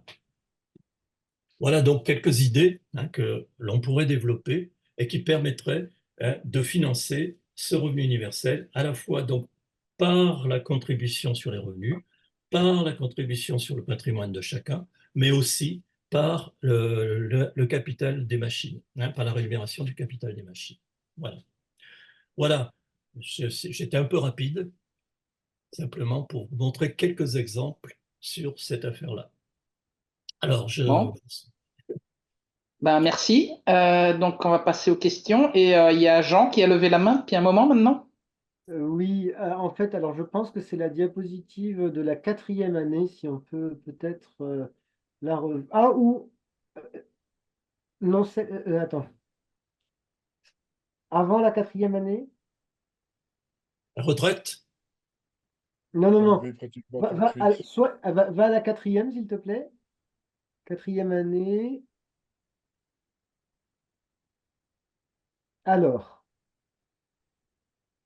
Ça, c'est le quatrième année, c'est dans le cas où on donne le voilà, revenu à tous les actifs. c'est ça. Donc, c'était pas celui-là. Ah, si, si, si. Si, si. Alors, attends. En fait, je pense que c'était. En fait, ça devait être à cheval sur 2 diapos parce Ouais. qu'il y a des informations qui se recoupent, bien sûr. Je pense que je crois l'avoir aperçu aussi sur la diapositive qui précède la première année. C'est concernant l'imposition. L'imposition, tu disais jusqu'à 30%, enfin, Ouais. graduellement vers 30% jusqu'à 2000, et Mm. ensuite plus de 30%, enfin 30% à partir de 2000. Ouais. C'est là où ça devient flou pour moi. Et donc, est-ce qu'il y aurait donc des tas de mini-tranches entre 0 et 2000 et après que du 30%? Enfin, voilà, comment ça Non, se... là, il y a une progression, enfin, mais c'est un système, si tu veux, pour faire en sorte que les bas salaires soient moins touchés. Donc, c'est une progression linéaire, hein. C'est-à-dire que tu progresses de 0 à 30% jusqu'à 2000 euros, hein. Donc, si tu es à 1000, tu es à 15%. Voilà, Ok, exactement. d'accord. Donc, du coup, tu payes 150 euros d'impôt Mm. mensuel. Mm. Ok. Et tu touches 1200 Voilà. de revenus de base. D'accord. Mm. Et la taxe sur le patrimoine net, Patrimoine, voilà. Donc, patrimoine net, donc 0,75% mensuel. ouais, divisé Voilà. par Et alors, 12. je vais faire juste vraiment l'avocat du diable. Mais un truc qu'on avait entendu d'ailleurs sur d'autres taxes, je crois, le patrimoine net, si c'est de l'immeuble, alors oui, tu me diras, l'immeuble, il rapporte des revenus, mais comment dire, comme c'est pas de la liquidité, enfin, comment te dire, est-ce qu'il y aurait pas un truc sournois à dire oui, mais en fait, on gratte ton patrimoine alors que, tu vois, je crois avoir déjà entendu ce genre d'argument pour l'IFI ou l'impôt sur la fortune, je sais plus, mais voilà, Ouais, je mais sais pas si ça vous ce qu'il parle. faut, ce qu'il Peut-être faut pas. pas oublier, c'est que là, immédiatement, tu en reçois le bénéfice, hein, puisque tu reçois 1200 € d'allocation. Hein. Donc, je veux dire, ta cotisation sur le patrimoine, elle te sert à financer ta propre cotisation, hein, quelque part, ton propre revenu de base. Hein. Donc, c'est différent. Tu ne mets pas dans, tu ne cotises pas à quelque chose dont tu ne vois pas immédiatement si tu veux, le retour. Là, le retour est immédiat. Hein. Donc, c'est quand même différent au niveau. Et puis, encore une fois, 0,75, si on prend le cas, voilà, de ce cas-là, quelqu'un qui a une maison de 300 000 €, hein, ça lui fait 187 € par mois, hein, de cotisation, en sachant que ses enfants vont recevoir 1 800 € dans ce cas-là. Hein. Et alors du coup, là, donc ça veut dire que la personne qui va toucher 3 500 €, elle va payer donc tellement jusqu'à 2000 et les 1500 de plus, elle va payer 30% Ouais, d'impôt. Les 1700, il va payer, je sais pas, je dis n'importe quoi, 20% d'impôt, enfin sur la courbe, ça j'ai ouais. compris. Et après, ils vont toucher tous les deux 1200, plus leurs enfants, et plus les 187 mensuels de 0,75% Dans ce du cas-là. patrimoine net. Ok. Et patrimoine net, on est bien d'accord que si tu payes ta maison, mais que tu as encore ton crédit à payer Ben oui, en banque, il est c'est déductible. pas du patrimoine net. Voilà, c'est ça, oui, d'accord. Le patrimoine net, c'est la partie de la maison que tu as déjà remboursée. Voilà. Voilà, c'est ça. Donc tu prends ce que tu as remboursé, plus ce qui te reste à rembourser. Voilà. En fait, c'est tout ce que tu possèdes, Voilà. moins toutes tes dettes. Voilà. Crédit conso compris, crédit revolving, Crédit etc. conso compris, toutes tes dettes. Tout est passif, tout en passif. Ouais, c'est ça. Donc, tu as intérêt à t'endetter. Oui, oui, oui, c'est ça, d'accord. Non. Alors, ouais, tu as cet exemple-là. On le voit bien, hein, là. Quelqu'un qui a une maison de 600 000 € ou un appartement de parisien de 600 000 €, ben, il va donner 1 000 € de cotisation sur le patrimoine. Hein. Mais si on regarde par rapport à la situation actuelle, c'est quasiment la même. Hein. Ça ne va rien changer pour lui, quasiment. Oui, mais par contre, là, tu es à 2% tu es pas Ah à oui, 75. ouais, ouais. Ça, c'est à la fin, c'est à la quatrième année, quand tout le monde reçoit, la Ouais, cotisation sur le patrimoine monte à 2%. Hmm. d'accord. Elle est progressive encore, mais là, dans le cas de ce couple qui est très riche, elle est au maximum, elle est au taquet. Donc, Mais si tu veux, ça sera, on va faire, c'est comme un impôt négatif, hein, c'est-à-dire il y a tout ça d'impôt, mais il y a un impôt négatif de 3 250 qui est déduit chaque mois. Hein. Donc, ça va faire grosso modo les 1 500 qu'il paye actuellement. Hein. Ça ne va rien changer pour lui, grosso modo. Hein. Ok. Ensuite, il y avait Eric, il me semble, qui avait levé la main depuis un moment. Oui, oui, là, non, pour rester sur celle-là, là, Très comprendre, riche. 1200 plus 350 plus 500, c'est-à-dire il y a deux enfants, c'est ça? Voilà, il y a 2 enfants. C'est un exemple Ok, avec 2 enfants. d'accord. Bon, alors merci, c'est très intéressant là, tes tableaux. Il y a une question qui m'est venue là quand tu parles de la femme retraitée qui n'a pas travaillé, etc., et qui a 578 € seul. J'ai une question technique, alors c'est peut-être Léon, enfin, le mari décède, mais elle n'a plus que 578. Ah non, après, elle a la pension de reversion de son mari. Ça existe encore, ça, la pension de reversion? Ouais, ça existe. Mm. Ouais, C'est ouais. c'est pas un truc qui avait sauté, là, il y a quelques fois qui Non, non, non, non, arrive non, à sa fin? non, non, il n'a pas sauté. Enfin, Non, la pension de réversion existe bien, hein, elle ouais, ouais, existe toujours. Elle est simplement 50%. limitée aux couples mariés. Oui, Je crois que les couples pacsés ne l'ont pas. ils n'ont pas droit. Et par conséquent, elle est de plus en plus obsolète par rapport aux coutumes actuelles qui ne sont plus celles d'il y a 50 ans. Donc c'est obsolète, mais c'est toujours en vigueur. Et je suis surpris que tu la maintiennes, Guy. Mais bon. Ouais. Sachant que si la pension de réversion suffit pas, Mais elle a le droit, une fois que son mari est mort, à l'ASPA à taux plein. oui, Ben oui, bien sûr. ben oui. Oui, pour Donc moi, la pension de réversion doit. 1480, quoi. Mais C'est ça? Pour moi, la pension de réversion est amenée à être remplacée par un dispositif qui, à mon sens, devrait être le suivant, c'est que dans un couple, les points qu'on gagne en cotisant chaque mois sont répartis, si le couple le décide, 50-50. Et à ce moment-là, il n'y a plus de question de pension de réversion. Chacun part avec ses points s'il y a divorce, et puis terminé. voilà. Ouais. Non, mais bien sûr, ça pourrait être ça. Ça pourrait être Ah, décidé moi, au moment de la mise en retraite. je pensais au décès, moi, mais ok. Ouais, ouais. Bah, c'est le même problème, Mais hein, le bon, divorce et le après, décès. comment? C'est le même problème, le divorce et le décès, ça, le résultat est le même.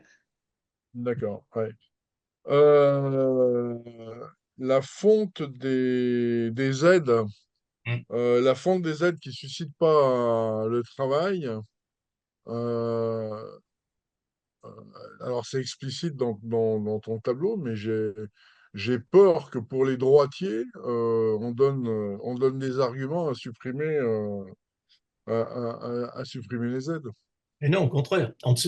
Justement, on fait en sorte de mettre en place un système qui ne supprime pas l'aide, puisque le revenu universel est identique que tu travailles Non, ou que mais tu ne travailles pas. Oui, Hein. j'entends bien.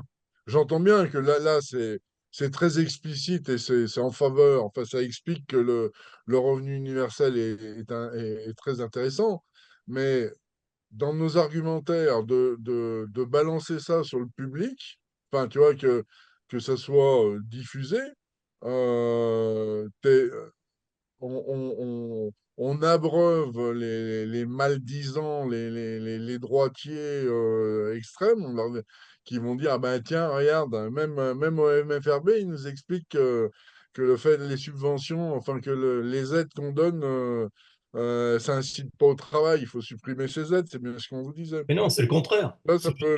C'est justement parce que les aides ne sont pas maintenues que ça n'incite pas au travail.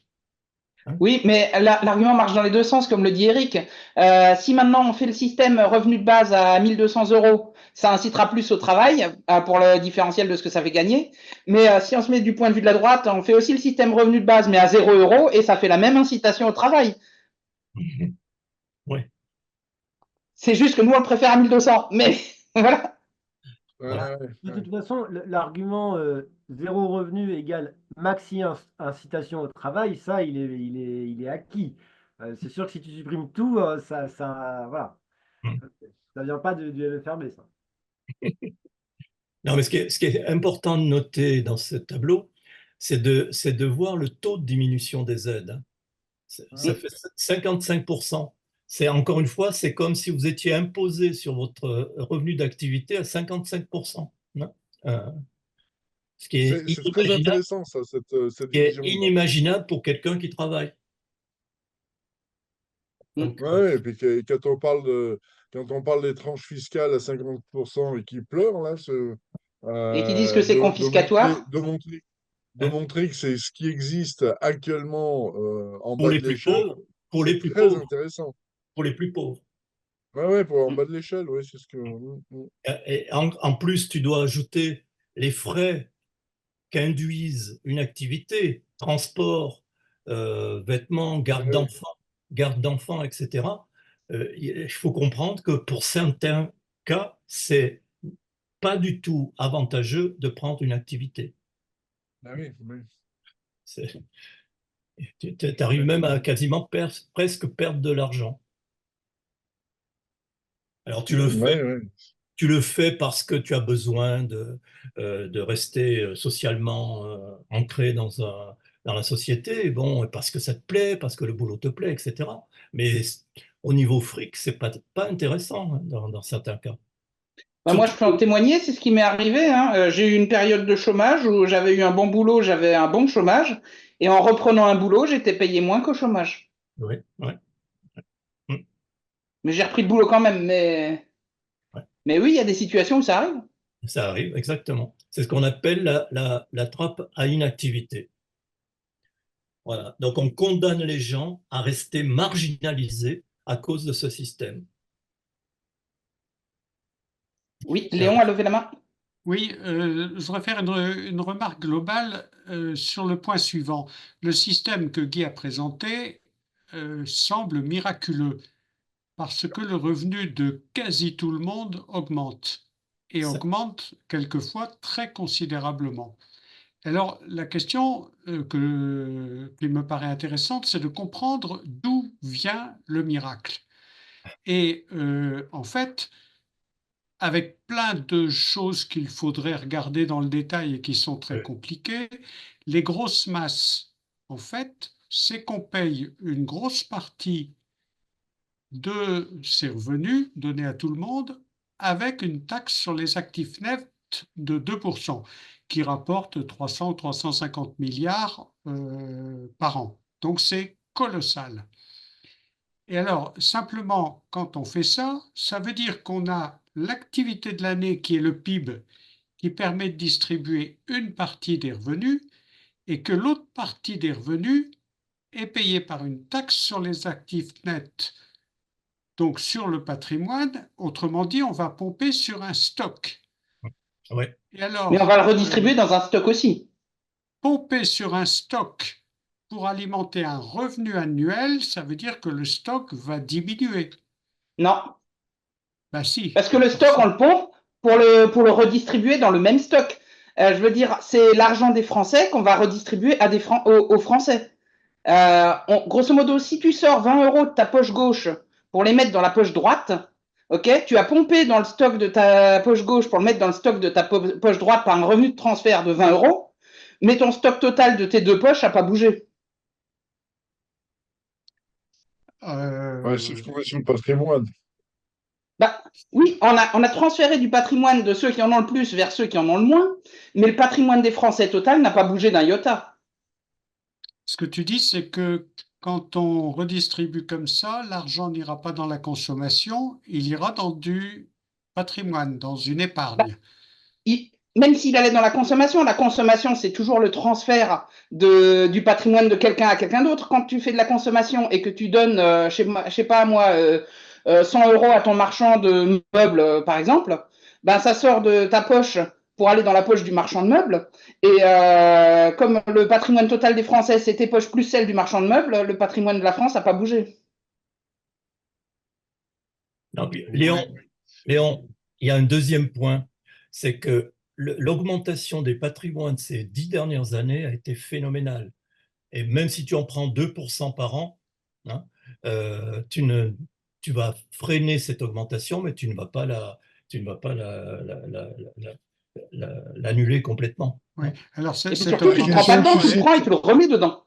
cette La question augmentation que est tu cites, liée au prix de l'immobilier et à la bourse qui ont beaucoup grimpé. Oui. Ça peut se retourner. Mais il y a un autre élément aussi, c'est que il y a la dette, 3000 milliards et des poussières, et beaucoup de poussières. Et cette dette, en fait, il est impossible de l'assumer avec les impôts. Aujourd'hui, on a 150 milliards de dettes supplémentaires chaque année. Donc, si on fait un effort, ça va simplement faire que la dette va croître moins vite. Et ce problème, il va nous retomber dessus forcément. La seule manière d'assumer 3 000 milliards de dettes, c'est de pomper dans les 15 000 milliards de patrimoine. Et c'est d'ailleurs, à mon avis, pour ça que la France continue à pouvoir emprunter. Parce que les emprunts, ceux à qui on emprunte connaissent le réglementé. patrimoine des Français. Et par conséquent,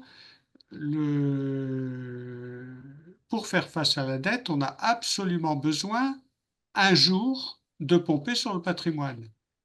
Et si on pompe sur le patrimoine pour donner des revenus, à ce moment-là, on ne sait plus assumer la dette. Alors l'autre élément aussi, c'est un élément international, c'est que on est dans une situation absolument épouvantable.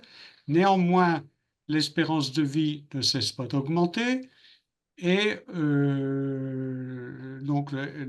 et quand on a 550 € de RSA en France, il y a des gens dans le monde par milliard qui n'ont jamais 550 € par mois de toute leur vie en bossant comme des fous et en n'ayant pas de retraite et en travaillant jusqu'à 90 ans. Et donc, si on dit que la France, qui est le pays qui a le système le plus généreux sans doute, ou à peu près au niveau social, il faut l'augmenter, qu'est-ce qu'il en est des autres pays et est-ce qu'on peut augmenter l'écart avec des tas d'autres pays? Cet argument, moi, pour moi, il ne tient pas parce que, regarde, déjà, en 1945, lorsqu'on a mis la sécurité sociale en place, on était le seul pays à le faire, hein. Bon, ça n'a pas créé des déséquilibres énormes, hein. Donc, moi, je crois qu'au contraire, hein, si on est exemplaire au niveau social, on va pouvoir faire en sorte que les choses aillent mieux dans le pays. Parce que toutes ces personnes qui seront assurées d'avoir un revenu, elles vont avoir beaucoup plus d'activités, contrairement à ce qu'on pense, hein. L'activité des indépendants va augmenter, la relocalisation de l'économie va se faire, les petites entreprises vont pouvoir se développer, etc., etc. L'auto-entrepreneuriat, il y a plein de choses qui vont se faire grâce à ce revenu universel. Donc le PIB va augmenter de façon significative grâce à ce revenu universel qui va injecter à la fois des revenus pour chaque personne, mais aussi injecter une capacité d'agir beaucoup plus importante qu'aujourd'hui. Donc, Là, tu es en train de dire, on commence par dépenser plus. non, on ne dépense pas là. On ne dépense pas. On ne dépense rien. On fait un pot commun. On fait un pot commun. Exemple, là, nous sommes 6 ce soir. On pourrait décider de faire un pot commun ensemble et de le redistribuer. On n'aurait rien dépensé. Alors, on aurait simplement mis ta démonstration serait plus crédible. Laisse-moi terminer. On aurait simplement mis de la poche de Léon dans la poche d'Henri ou de la poche d'Henri dans la poche d'Éric, mais on ne serait ni plus riche ni plus pauvre tous les 6 à la fin de la journée. Mais on aurait constitué un pot commun. Le problème de ta présentation, c'est que tu fais apparaître pratiquement que des gagnants. Non, il y a 5%, des foyers fiscaux qui vont être perdants.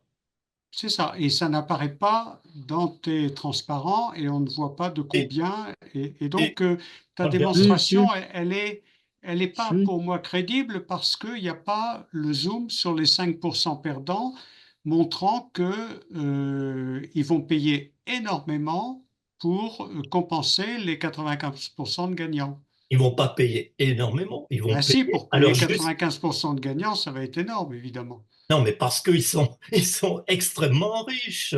Donc, il ne faut pas voir en valeur absolue. Il faut voir en valeur relative. Quelqu'un qui donne 2% de son capital, si évidemment il a 100 milliards de richesses, ça fait beaucoup, mais ça fait peu pour lui. Ça n'apercevra même pas. C'est ça. Il faudrait faire un zoom sur le sujet pour que je me rende compte. Parce que tel que c'est présenté là, je ne peux pas y croire. Léon, je te fais le zoom. Je te fais le zoom. Bernard Arnault qui possède 200 milliards, avec 2% d'impôts, ça lui fait payer tous les ans 4 milliards. 4 milliards, ça peut te paraître énorme, mais ça veut dire que sur les 200 milliards qu'il y avait, il lui en reste encore 196, on ne pleure pas sur son sort. Mais effectivement, il paye plein pot et pour beaucoup de revenus de base. Mais les 150 milliards, 170 milliards de déficit annuel de l'État français en ce moment sont très loin de ces 2 milliards. Non, mais, non, mais là, c'est une seule personne. On parle des dessus. Ne mélange pas l'histoire de l'État et l'histoire de cette caisse commune. C'est une caisse commune il s'agit de sanctuariser la solidarité, de la sanctuariser dans une caisse qui est gérée par la sécurité sociale. Et encore une fois, c'est à somme nulle. C'est à somme nulle. Il y a aussi des points, mais tu maintiens les dépenses de santé à côté de cela, parce que quand Ah tu parles du PIB, ben, le PIB paye la santé actuellement, c'est quelques oui. centaines de milliards. Donc, je sais pas où, tu vois, c'est très compliqué en fait, toutes Non, les chiffres mais que tu les manipules. dépenses de santé, évidemment qu'elles existeront, qu'elles continueront à exister. Mais bon, il y aura des cotisations pour les financer, comme aujourd'hui, hein. Oui, qui vont s'ajouter aux impôts dont tu parles là. Ben, les cotisations, tu le vois bien C'est dans bien. mon système, il y a une cotisation sociale 20% du salaire brut. Aujourd'hui, c'est 19,7, j'arrondis à 20%. Ça sera toujours 20%. Je veux dire, il y aura toujours des cotisations sociales. Ça ne change pas, Juste, ça. les 5%, c'est à partir de combien de patrimoine? Et quoi? Les 5%, vous avez parlé des 5% qui seront perdants. Oui. C'est à partir de combien, de quel montant? Quel est le Ben, montant de leur tu le patrimoine? vois, regarde dans cet exemple que j'ai pris, une Eux font famille, partie des 5%, les quatrièmes, voilà, ceux qu'on voit à l'écran. voilà, Ils c'est sont à la frontière des à la 5%. frontière des 5%. D'accord, donc on va dire, je dis pas que c'est la somme, à partir de 600 000 euros de patrimoine, on fait partie des 5%. Alors, Attention, si, Et 6 000, attention. et 6 000 euros de salaire. Voilà, c'est 600 000 euros de patrimoine et 6 000 euros de salaire pour les deux adultes, hein. avec Alors, ben, deux je vais dire, enfants. alors je vais dire un truc qui va paraître totalement absurde et contre-intuitif, mais en fait, c'est eux qui vont convaincre. C'est les 5%. Ben oui. Non, mais quand je dis faut les convaincre, c'est-à-dire que les 95, comment ne peut-on pas les convaincre? Puisqu'ils Eh font bien, figure-toi que c'est difficile. Même les 95%, c'est dur à Non, convaincre. non, mais je suis d'accord avec toi. Oui, mais le problème, c'est que après, bon, alors moi je suis partisan de ce que dit Rancière quand il dit que on a l'illusion on n'est pas en démocratie, on vit dans un régime autoritaire, euh, et donc comme on a toujours ce problème, c'est que comme on croit qu'on est en démocratie, on réfléchit avec des règles comme si on jouait un jeu fair play. Et Ouais. donc là, on discute, on est entre nous, on est tous d'accord. Bon, on fait, ben, on est d'accord, pourquoi ça pourrait pas se faire? Mais, mais après, donc, dans ces 5%, en plus, il faut faire les 5% des 5%. Enfin, il faut rentrer vraiment dans le dur des ultra riches français. Mais ils en veulent pas. Ils en veulent pas, mais il n'y a même pas moyen de discuter avec eux. Moi, je ne parle jamais, ça m'est Écoute, jamais arrivé. oui, Non, oui. ce que je veux dire par là, c'est que ces gens-là, ils n'en veulent pas. On ne peut pas discuter avec eux. Ils détiennent les médias et les politiciens sont à leurs bottes. Donc comment on fait? Et c'est pour ça qu'après, non, je suis pas du tout pour l'action Comment on violente, hein. fait? Il y a un moment donné où il doit y avoir un gouvernement qui est élu par la majorité, qui a dans son programme. Et non, mais là, vous réfléchissez comme si on était vraiment dans une démocratie. On n'est pas dans une Non, mais démocratie. je suis d'accord. Il va pas arriver, ce gouvernement. Eh ben oui, ben alors qu'est-ce que tu veux que je te dise? Il Non, faut faire, non, non, quand je dis faut il faire va la pas arriver, révolution, hein. disons que quand il va pas arriver, il faut, euh, il faut arriver à convaincre suffisamment de personnes qui font partie des 5% que ben, la révolution, c'est quand même faite avec des nobles aussi, hein. Ouais, Non, exactement. mais quand je Mais- parle sérieusement quand je dis ça. La révolution s'est faite oui, aussi non, mais avec des bien sûr, nobles. bien sûr. Et Non, donc, sérieusement, il faut des gens qui font partie des 5%. oui, Il faut qu'il y ait des gens qui disent, moi, je vais perdre de l'argent, mais ce système est juste. voilà. Mais ça Alors, ça existe. tombe bien Parce que parce si, qu'en ce moment, il y a mais, des gens parce qui que, nous le disent, parmi les riches, on ne paye pas assez d'impôts. oui, Il y Il y en a a mais il des faut qui en riches qui trouver, militent pour payer plus d'impôts. oui, mais il faut en trouver suffisamment pour faire À mon basculer la avis, balance. à mon avis, il va y en avoir de plus en plus à cause de la crise quand même qui est délétère et qui risque aussi d'aller à l'encontre de leurs propres intérêts, hein. C'est-à-dire la propre crise qu'ils ont créée va aller à l'encontre de leurs propres intérêts. Les inégalités vont Ah, finir. ça, non, Ah ben, non, parce que la sécurité sociale, donc en 45, après, c'est pas du tout c'est pas la période que j'étudie, et je suis vraiment pas un spécialiste de ces questions-là, mais elle s'est faite parce qu'il y avait les communistes au gouvernement, et il y avait les communistes au gouvernement parce que comment dire, ils ont travaillé de concert avec les gaullistes, oui. et on a obtenu la sécurité sociale au sortir de la guerre. C'est pas fait en temps de paix. Enfin, là où Oui. je veux en venir, c'est que là, euh, il y avait eu, comment- on sortait d'une Oui, situation oui. catastrophique. Ben, on n'est pas dans cette. Elle a Non, beau être catastrophique, la situation, on n'est pas encore dans cette situation-là. on Et le risque problème, d'aller très c'est. vite. Et oui, mais alors, c'est là où j'en ai, c'est que si autant convaincre, essayer de convaincre des personnes qui ont du. C'est là, c'est. Moi, je pense qu'une des stratégies, c'est quand même convaincre cette catégorie de personnes. Oui. Alors, je dis pas qu'ils ont un sigle, enfin, ou un signe distinctif qui fait dire, bon, ben, eux, ils font partie des 5%. Mais il n'empêche que parce que le reste de la population, moi, je suis au RSA, donc forcément je serai pas convaincant. On va me dire, mais oui, mais t'es déjà au RSA, pourquoi tu serais contre? Mais une personne qui a plus de 600 000 euros de patrimoine, euh, euh, si ce type de personne, cette catégorie-là, et un représentant politique qui est associé à cette catégorie-là, commence à soutenir ce projet, là, ça devient crédible, à mon avis. Oui, tout à fait. Jean, Jean, Oui, oui, oui, j'arrive. Du coup, oui, oui, bah, bon, beaucoup de choses ont été dites. J'étais en train de regarder justement les déciles, mais c'est un peu étrange, je trouve, différentes choses. J'avais regardé aussi quand j'étais venu à l'Assemblée les déciles, j'avais été surpris. Effectivement, bon, la courbe est tout à fait ah oui, inégale. Mais le dernier décile, en tout cas, n'est pas forcément si haut que ça, mais enfin, il est haut, bien sûr. Mais il y a surtout un truc, c'est que dans les 95%, comme disait Henri, il y a tout l'argument de bah, tant mieux pour eux s'ils sont riches. Et puis il y a aussi un peu le côté loto, c'est-à-dire que moi, si je gagne, je sais pas, je suis pas je suis dans un décile, je peux avoir le rêve j'ai pas envie qu'on me casse mon rêve qu'à partir de 4 000 euros, on me prend des trucs, quoi. Et puis, encore une fois, tant mieux pour eux. Et puis, de toute façon, c'est pas la faute enfin, il y a vraiment beaucoup de déconstruction, je crois, à faire. Là, bon, le thème de ce soir, c'était vraiment le financement. Je sais qu'il y a aussi des discussions sur un peu la philosophie et tout du truc, mais je crois que le truc est ancré que le riche mérite d'être. Enfin, le riche. Les gens qui ont des grands revenus le méritent, ils donnent de l'emploi aux autres. Enfin, voilà, un argumentaire de maintien du système qui est très, très, très développé, quoi. Donc, voilà. Mais bon, Alors, oui, mais oui, j'entends, mais Jean, et donc on revient au truc initial. Moi, je maintiens cette thèse qu'il n'y a plus d'emploi pour tout le monde. Alors, il y a pas, je ne sais pas s'il y a un mais économiste, truc, hormis. dernier truc que je voulais dire, qui Bertrand, peut Oui, intéresser non, mais les bien sûr, gamins, ouais. c'est enfin, il y a une pourquoi autre. Pourquoi le revenu de base? Parce que, évidemment, enfin, là, je rebondis ça parce que je te laisserai terminer, mais tu commençais à dire, voilà, l'emploi, il ne va pas y avoir assez d'emplois pour tout le monde, etc. Non, Mais, déjà, je pense que c'est mais déjà le cas. où il n'y a pas assez d'emplois pour tout le monde, etc. Oui. Déjà. Voilà. Ou les allocations, je ne sais pas quoi, c'est compliqué, enfin, peu importe.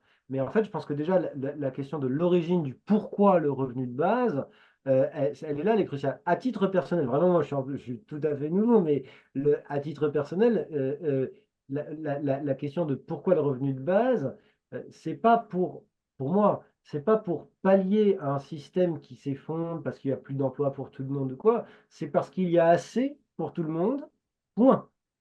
Voilà. Et, et, et Ouais, mais que, ça, voilà. tu n'arriveras pas à contredire Mais, des gens de droite avec cette idée. C'est pour ça que, parce que ça, moi, imaginons, je joue le rôle de l'avocat de droite. Je veux dire, oui, mais ça, c'est des bons sentiments. Tandis que l'argument, il n'y a plus d'emploi pour tout le monde, c'est factuel. C'est pas une ouais, ouais. histoire de. C'est pas que je suis en train de regarder avec des œillères gauchistes. Je suis juste en train de regarder la réalité. Il faudrait que ce soit un économiste de droite ah qui oui, le dise, mais Bertrand, et du coup, c'est qu'est-ce qu'on fait? Ben, Alors, Bertrand, ju- la réalité, elle n'est pas que économique. Si tu veux chercher les arguments, enfin, pourquoi, pourquoi les capitalistes, enfin, pourquoi ceux qui sont en haut du panier peuvent être contre le revenu de base, c'est tout simplement parce que pour une question de pouvoir. C'est-à-dire à partir du moment où chacun peut avoir ce revenu de base et finalement choisir son travail, vivre dans des conditions correctes, il aura le riche, enfin celui qui veut le pouvoir, n'aura plus ce pouvoir.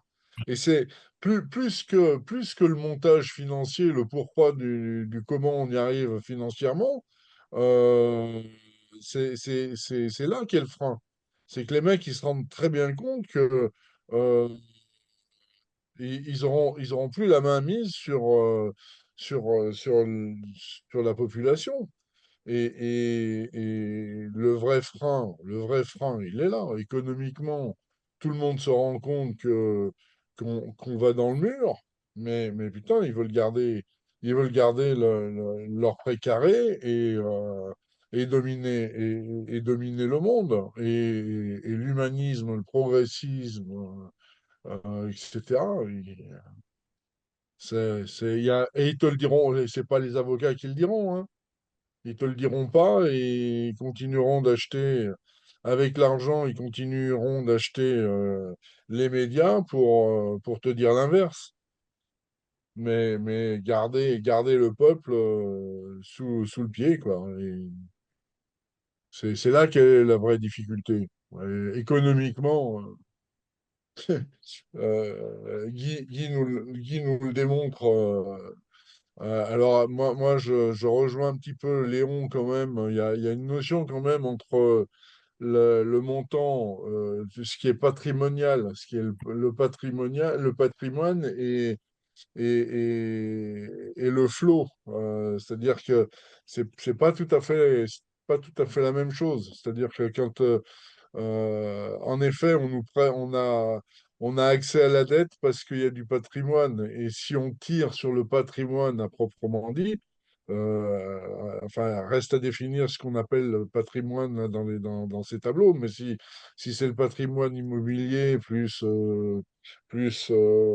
boursier, etc., c'est pas la même chose que les revenus. C'est donc, je suis pas tout à fait d'accord avec toi, Henri, quand tu dis que ça passe d'une poche à une autre, parce que tu en as une, c'est le solide. En fait, tu prends une brique de la maison pour la donner à l'autre. Alors, je vois C'est Guy plus qui tout lève à la fait main depuis un ouais, moment, donc... ouais, Enfin, pardon. vas-y, termine quand même. Vas-y, Non, non, terminé. mais c'est tout, j'ai terminé. Ouais. Donc, Non, Guy, tu vas pouvoir répondre, et puis après, je répondrai à cette histoire de poche, machin. Vas-y, Guy. oui. En fait, ce qui est important dans cette histoire de revenu universel et de contribution universelle, c'est que justement, il n'y a pas de barrière entre riches et pauvres, hein. Encore une fois, tout le monde contribue à la fois sur ses revenus et sur son patrimoine, hein. Moi, je ne l'appelle pas impôt sur la fortune, parce que justement, impôt sur la fortune signifie qu'il y aurait d'un côté les riches et de l'autre côté la classe moyenne ou les pauvres. Non, tout le monde, encore une fois, contribue. Et puis, ce taux de contribution, il n'est pas confiscatoire, hein, il est relativement faible, hein. Il faut rappeler quand même que dans les années 50, hein, l'impôt sur le revenu, la tranche supérieure était à 70%. Aux États-Unis, sous Roosevelt, elle était à 90%, la dernière tranche sur l'impôt sur le revenu, hein. Et c'était un pays capitaliste, à ce que je sache, les États-Unis, hein. Donc, il y a eu des périodes où les taux des prélèvements sur les impôts et sur la fortune étaient beaucoup plus élevés qu'actuellement. En fait, on voit une chute des taux de prélèvement à partir des années 80 et la montée du libéralisme dans le monde, hein. C'est à partir des 80 où tout ça s'est cassé la gueule, hein. Mais bon, c'est pas parce que on a un système qui s'est effondré qu'on ne doit pas essayer de le reconstruire, hein. Et je pense que là, encore une fois, le système n'est pas du tout confiscatoire, hein. 2% par an, encore une fois, c'est largement, ça va se compenser par l'augmentation naturelle des patrimoines, hein. Si on prend aujourd'hui, en 14 700 milliards, c'est 6 fois les revenus, hein. On n'a jamais vu un tel rapport entre patrimoine et revenus. Juste avant, le seul cas où on l'a vu, c'était juste avant la Première Guerre mondiale, où on avait un rapport entre patrimoine et revenus qui était aussi élevé, hein. Donc, la situation, je dirais, est même dangereuse d'avoir un patrimoine aussi obèse, hein, dans un pays comme la France. Donc, il faut aussi en tenir compte et faire en sorte qu'une partie de ce stock, hein, qui ne sert pas à grand-chose soit réinjectée dans l'économie. Je suis tout à fait d'accord avec toi, hein, Guy. C'est-à-dire que avoir une taxe du genre 2% par an sur les patrimoines est absolument indispensable pour deux raisons. D'une part, réduire l'écart de patrimoine et d'autre part, pour rembourser la dette. Pas pour peut-être on la remboursera par l'activité. Ça, c'est ce qu'on nous bassine depuis 30 ans et j'y crois plus, hein. Il n'y a plus de croissance. Avec le revenu universel, tu verras. Avec la croissance, ça ira mieux demain. Ça, je l'ai trop Mais il n'y a plus entendu de pour y croissance. croire. Non, c'est pas, il peut y avoir ça n'a aucun rapport avec le revenu universel, la croissance. Ça changera pas. C'est une diminution de la consommation d'énergie progressive. Oui, oui, Et bah ça va, oui, ça va faire que décroître. oui, bien sûr. Donc, il faut assumer que l'avenir n'est pas un enrichissement comme on a vu dans le passé. Et Ah c'est pour oui. ça, à mon avis, que les classes supérieures l'ont très bien compris et font sécession. La fameuse, c'est devenu c'est quelque chose de connu. Au début, c'était vraiment une théorie du complot, maintenant c'est connu. C'est toutes ces bunkers qu'achètent les ultra riches. C'est plus une. Vous en avez déjà entendu parler, non? Ouais, ouais. Non, mais c'est vrai, il y a même des sociétés spécialisées là-dedans qui ont fait. Je veux dire, les ultra riches, plus ça va, enfin, il y a le- le- l'écart entre la population moyenne et les ultra riches ne fait qu'augmenter depuis les années 80, effectivement. Mais ça a continué, c'est-à-dire que depuis le Covid, ben, Bernard Arnault est passé de 100 milliards à 170 et bientôt 200. Enfin, en quelques années, il a doublé. Et Elon Musk, pareil. On dit Elon Musk devrait arriver, c'est une projection, devrait arriver à 1000 milliards. C'est, ça a l'air délirant, puis dans 5 ans, on en reparlera, il sera à 1000 milliards, on va faire ça y est, il est à 1000 milliards. Donc il y a un truc qui se passe au niveau des ultra riches, mais moi, une de mes théories par rapport aux ultra riches, c'est qu'ils sont tout à fait conscients que l'économie va se casser la gueule, mais avec la fortune qu'ils amassent, eux, ça passera crème. Pas de souci. Eux, ils auront toutes les garanties. Le système aura beau s'effondrer, ils seront préparés à ça. Il n'y a aucun problème. Donc, non, je ne crois pas du tout. Enfin, c'est pas par défaitisme hein, que je dis ça. Je ne crois pas que ce soit un argument comme quoi le revenu universel permettra l'activité. Et puis, comme l'a dit Henri, de toute façon, la croissance, il ne faut pas trop le souhaiter d'un point de vue écologique non plus. Non, mais l'activité, c'est une Voilà. activité. Mais bon, chacun, c'est. Enfin, voilà, c'était. Bon, je vais devoir vous quitter là bientôt. Je sais pas. Alors, moi, j'avais Ouais, une question sur ce que tu avais dit tout au début. Ouais, Tu avais parlé de constituer un site de saturation pour faire des expérimentations. oui. Comment est-ce que tu envisages la constitution de ce site de saturation et comment tu envisages de le délimiter? Alors ça, c'est très intéressant. C'est un peu mon dada. J'aimerais bien, par exemple, qu'une communauté de communes bon, qui soit à peu près représentative de la distribution de la richesse en France. Il faudrait voir hein, quel est le territoire qui est le plus représentatif encore de la sociologie française et de faire en sorte que dans ce territoire ainsi défini, on mette en place un revenu universel avec cette réforme fiscale, une réforme fiscale semblable à celle-ci, hein. C'est-à-dire que pendant 2 ou 3 ans, 5 ans, dans ce territoire, on ne paye plus l'impôt à l'État. L'État ne verse plus d'aide sociale au territoire, mais le territoire est autonome pour faire en sorte de mettre en place une caisse commune hein, et de redistribuer, encore une fois, sous la forme d'un revenu universel, le financement de cette caisse commune. Tu vois. Donc voilà, ça serait.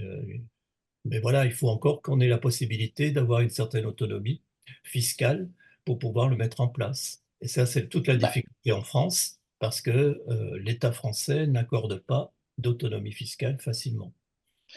à mon avis, le seul endroit où on pourrait le faire et où il y aurait peut-être moyen d'avoir quelque chose de l'ordre de cette autonomie fiscale, et en plus, ça éviterait d'avoir des échanges à la frontière et de la contrebande au bord du truc, ce serait d'essayer de faire ça dans un tome, dans un territoire d'outre-mer. Ah, ouais. Ouais, Parce que là, il y aurait moyen d'avoir une autonomie au niveau constitutionnel Et en plus, il y aurait les frontières marines. C'est l'expérience rêvée de tous les économistes qui disent toujours sur une île, si on faisait une économie, enfin, je sais pas, enfin, tu vois le truc. Ouais, ouais. Mais après, il faudrait que les gens de ce tome, ils acceptent le truc aussi.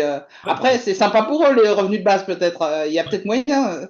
Mais Vu l'actualité en Martinique, je pense on pourrait choisir la Martinique, qui est en pleine révolte sur le problème de la vie chère. Oui, mm, oui. Et Mais la bon, Nouvelle-Calédonie aussi, qui est pas mal. la Nouvelle-Calédonie est pas mal aussi, ouais. Mais bon, Mais voilà, moi, c'est tout le problème. Comment faire pour avoir une autonomie fiscale dans un territoire qui soit le plus près possible quand même. La difficulté dans les territoires d'outre-mer, c'est que l'assiette des revenus est quand même très différente de l'assiette des revenus de France. Donc, oui, oui. Mais le truc, c'est que si tu dis maintenant, c'est l'île-et-Vilaine et aux frontières de l'île-et-Vilaine, on change complètement les règles. ouais, Que se passe-t-il des gens qui sont des deux côtés de la frontière, qui se regardent, qui ont des échanges économiques, et enfin, je sais pas comment dire, mais ouais, compliqué. c'est vrai. Bon, c'est une idée, mais je sais pas. Faut voir comment on pourrait la mettre en place. Mm. ceci étant, là, cette discussion me fait réaliser que Frédéric Bousquet encore est quand même un projet qui est super pertinent parce que en parlant de du stock patrimonial qui a besoin de fondre, euh, à Terra, en fait, si tu accumules de l'abeille, c'est-à-dire la monnaie locale, eh ben, elles font. C'est-à-dire que si tu gardes trop longtemps ta monnaie locale, tu en perds, je crois que c'est 10% de perte. C'est-à-dire que ceux qui veulent cumuler, enfin gagner plus et plus et plus et garder, eh ben, ils perdent, enfin, Monnaie fondante. le terme est la monnaie fond. Donc, en fait, Fondante. pour qu'elle ne soit pas thésaurisée. Et là, maintenant, ils l'ont numérisé pour voir, leur objectif, c'est de faire que l'abeille tourne 3 à 5 fois localement avant d'aller dans les sphères financières parce que économiquement, un euro, il tourne 2 fois maximum avant d'atterrir dans les sphères financières. Mais ouais, encore un truc qui me pousse un peu plus vers terrain. Mm. Très bien. Bah, en fait, une monnaie fondante, c'est exactement la même chose qu'une taxe sur l'actif net, Ouais, sauf que c'est pas sur la totalité de l'actif, c'est sur l'actif monétaire. Ouais, Faire fondre la monnaie, ça revient à un impôt du même taux que la fonte sur la détention de cette monnaie. tout à fait. mm, ouais, ça revient, ouais, en effet.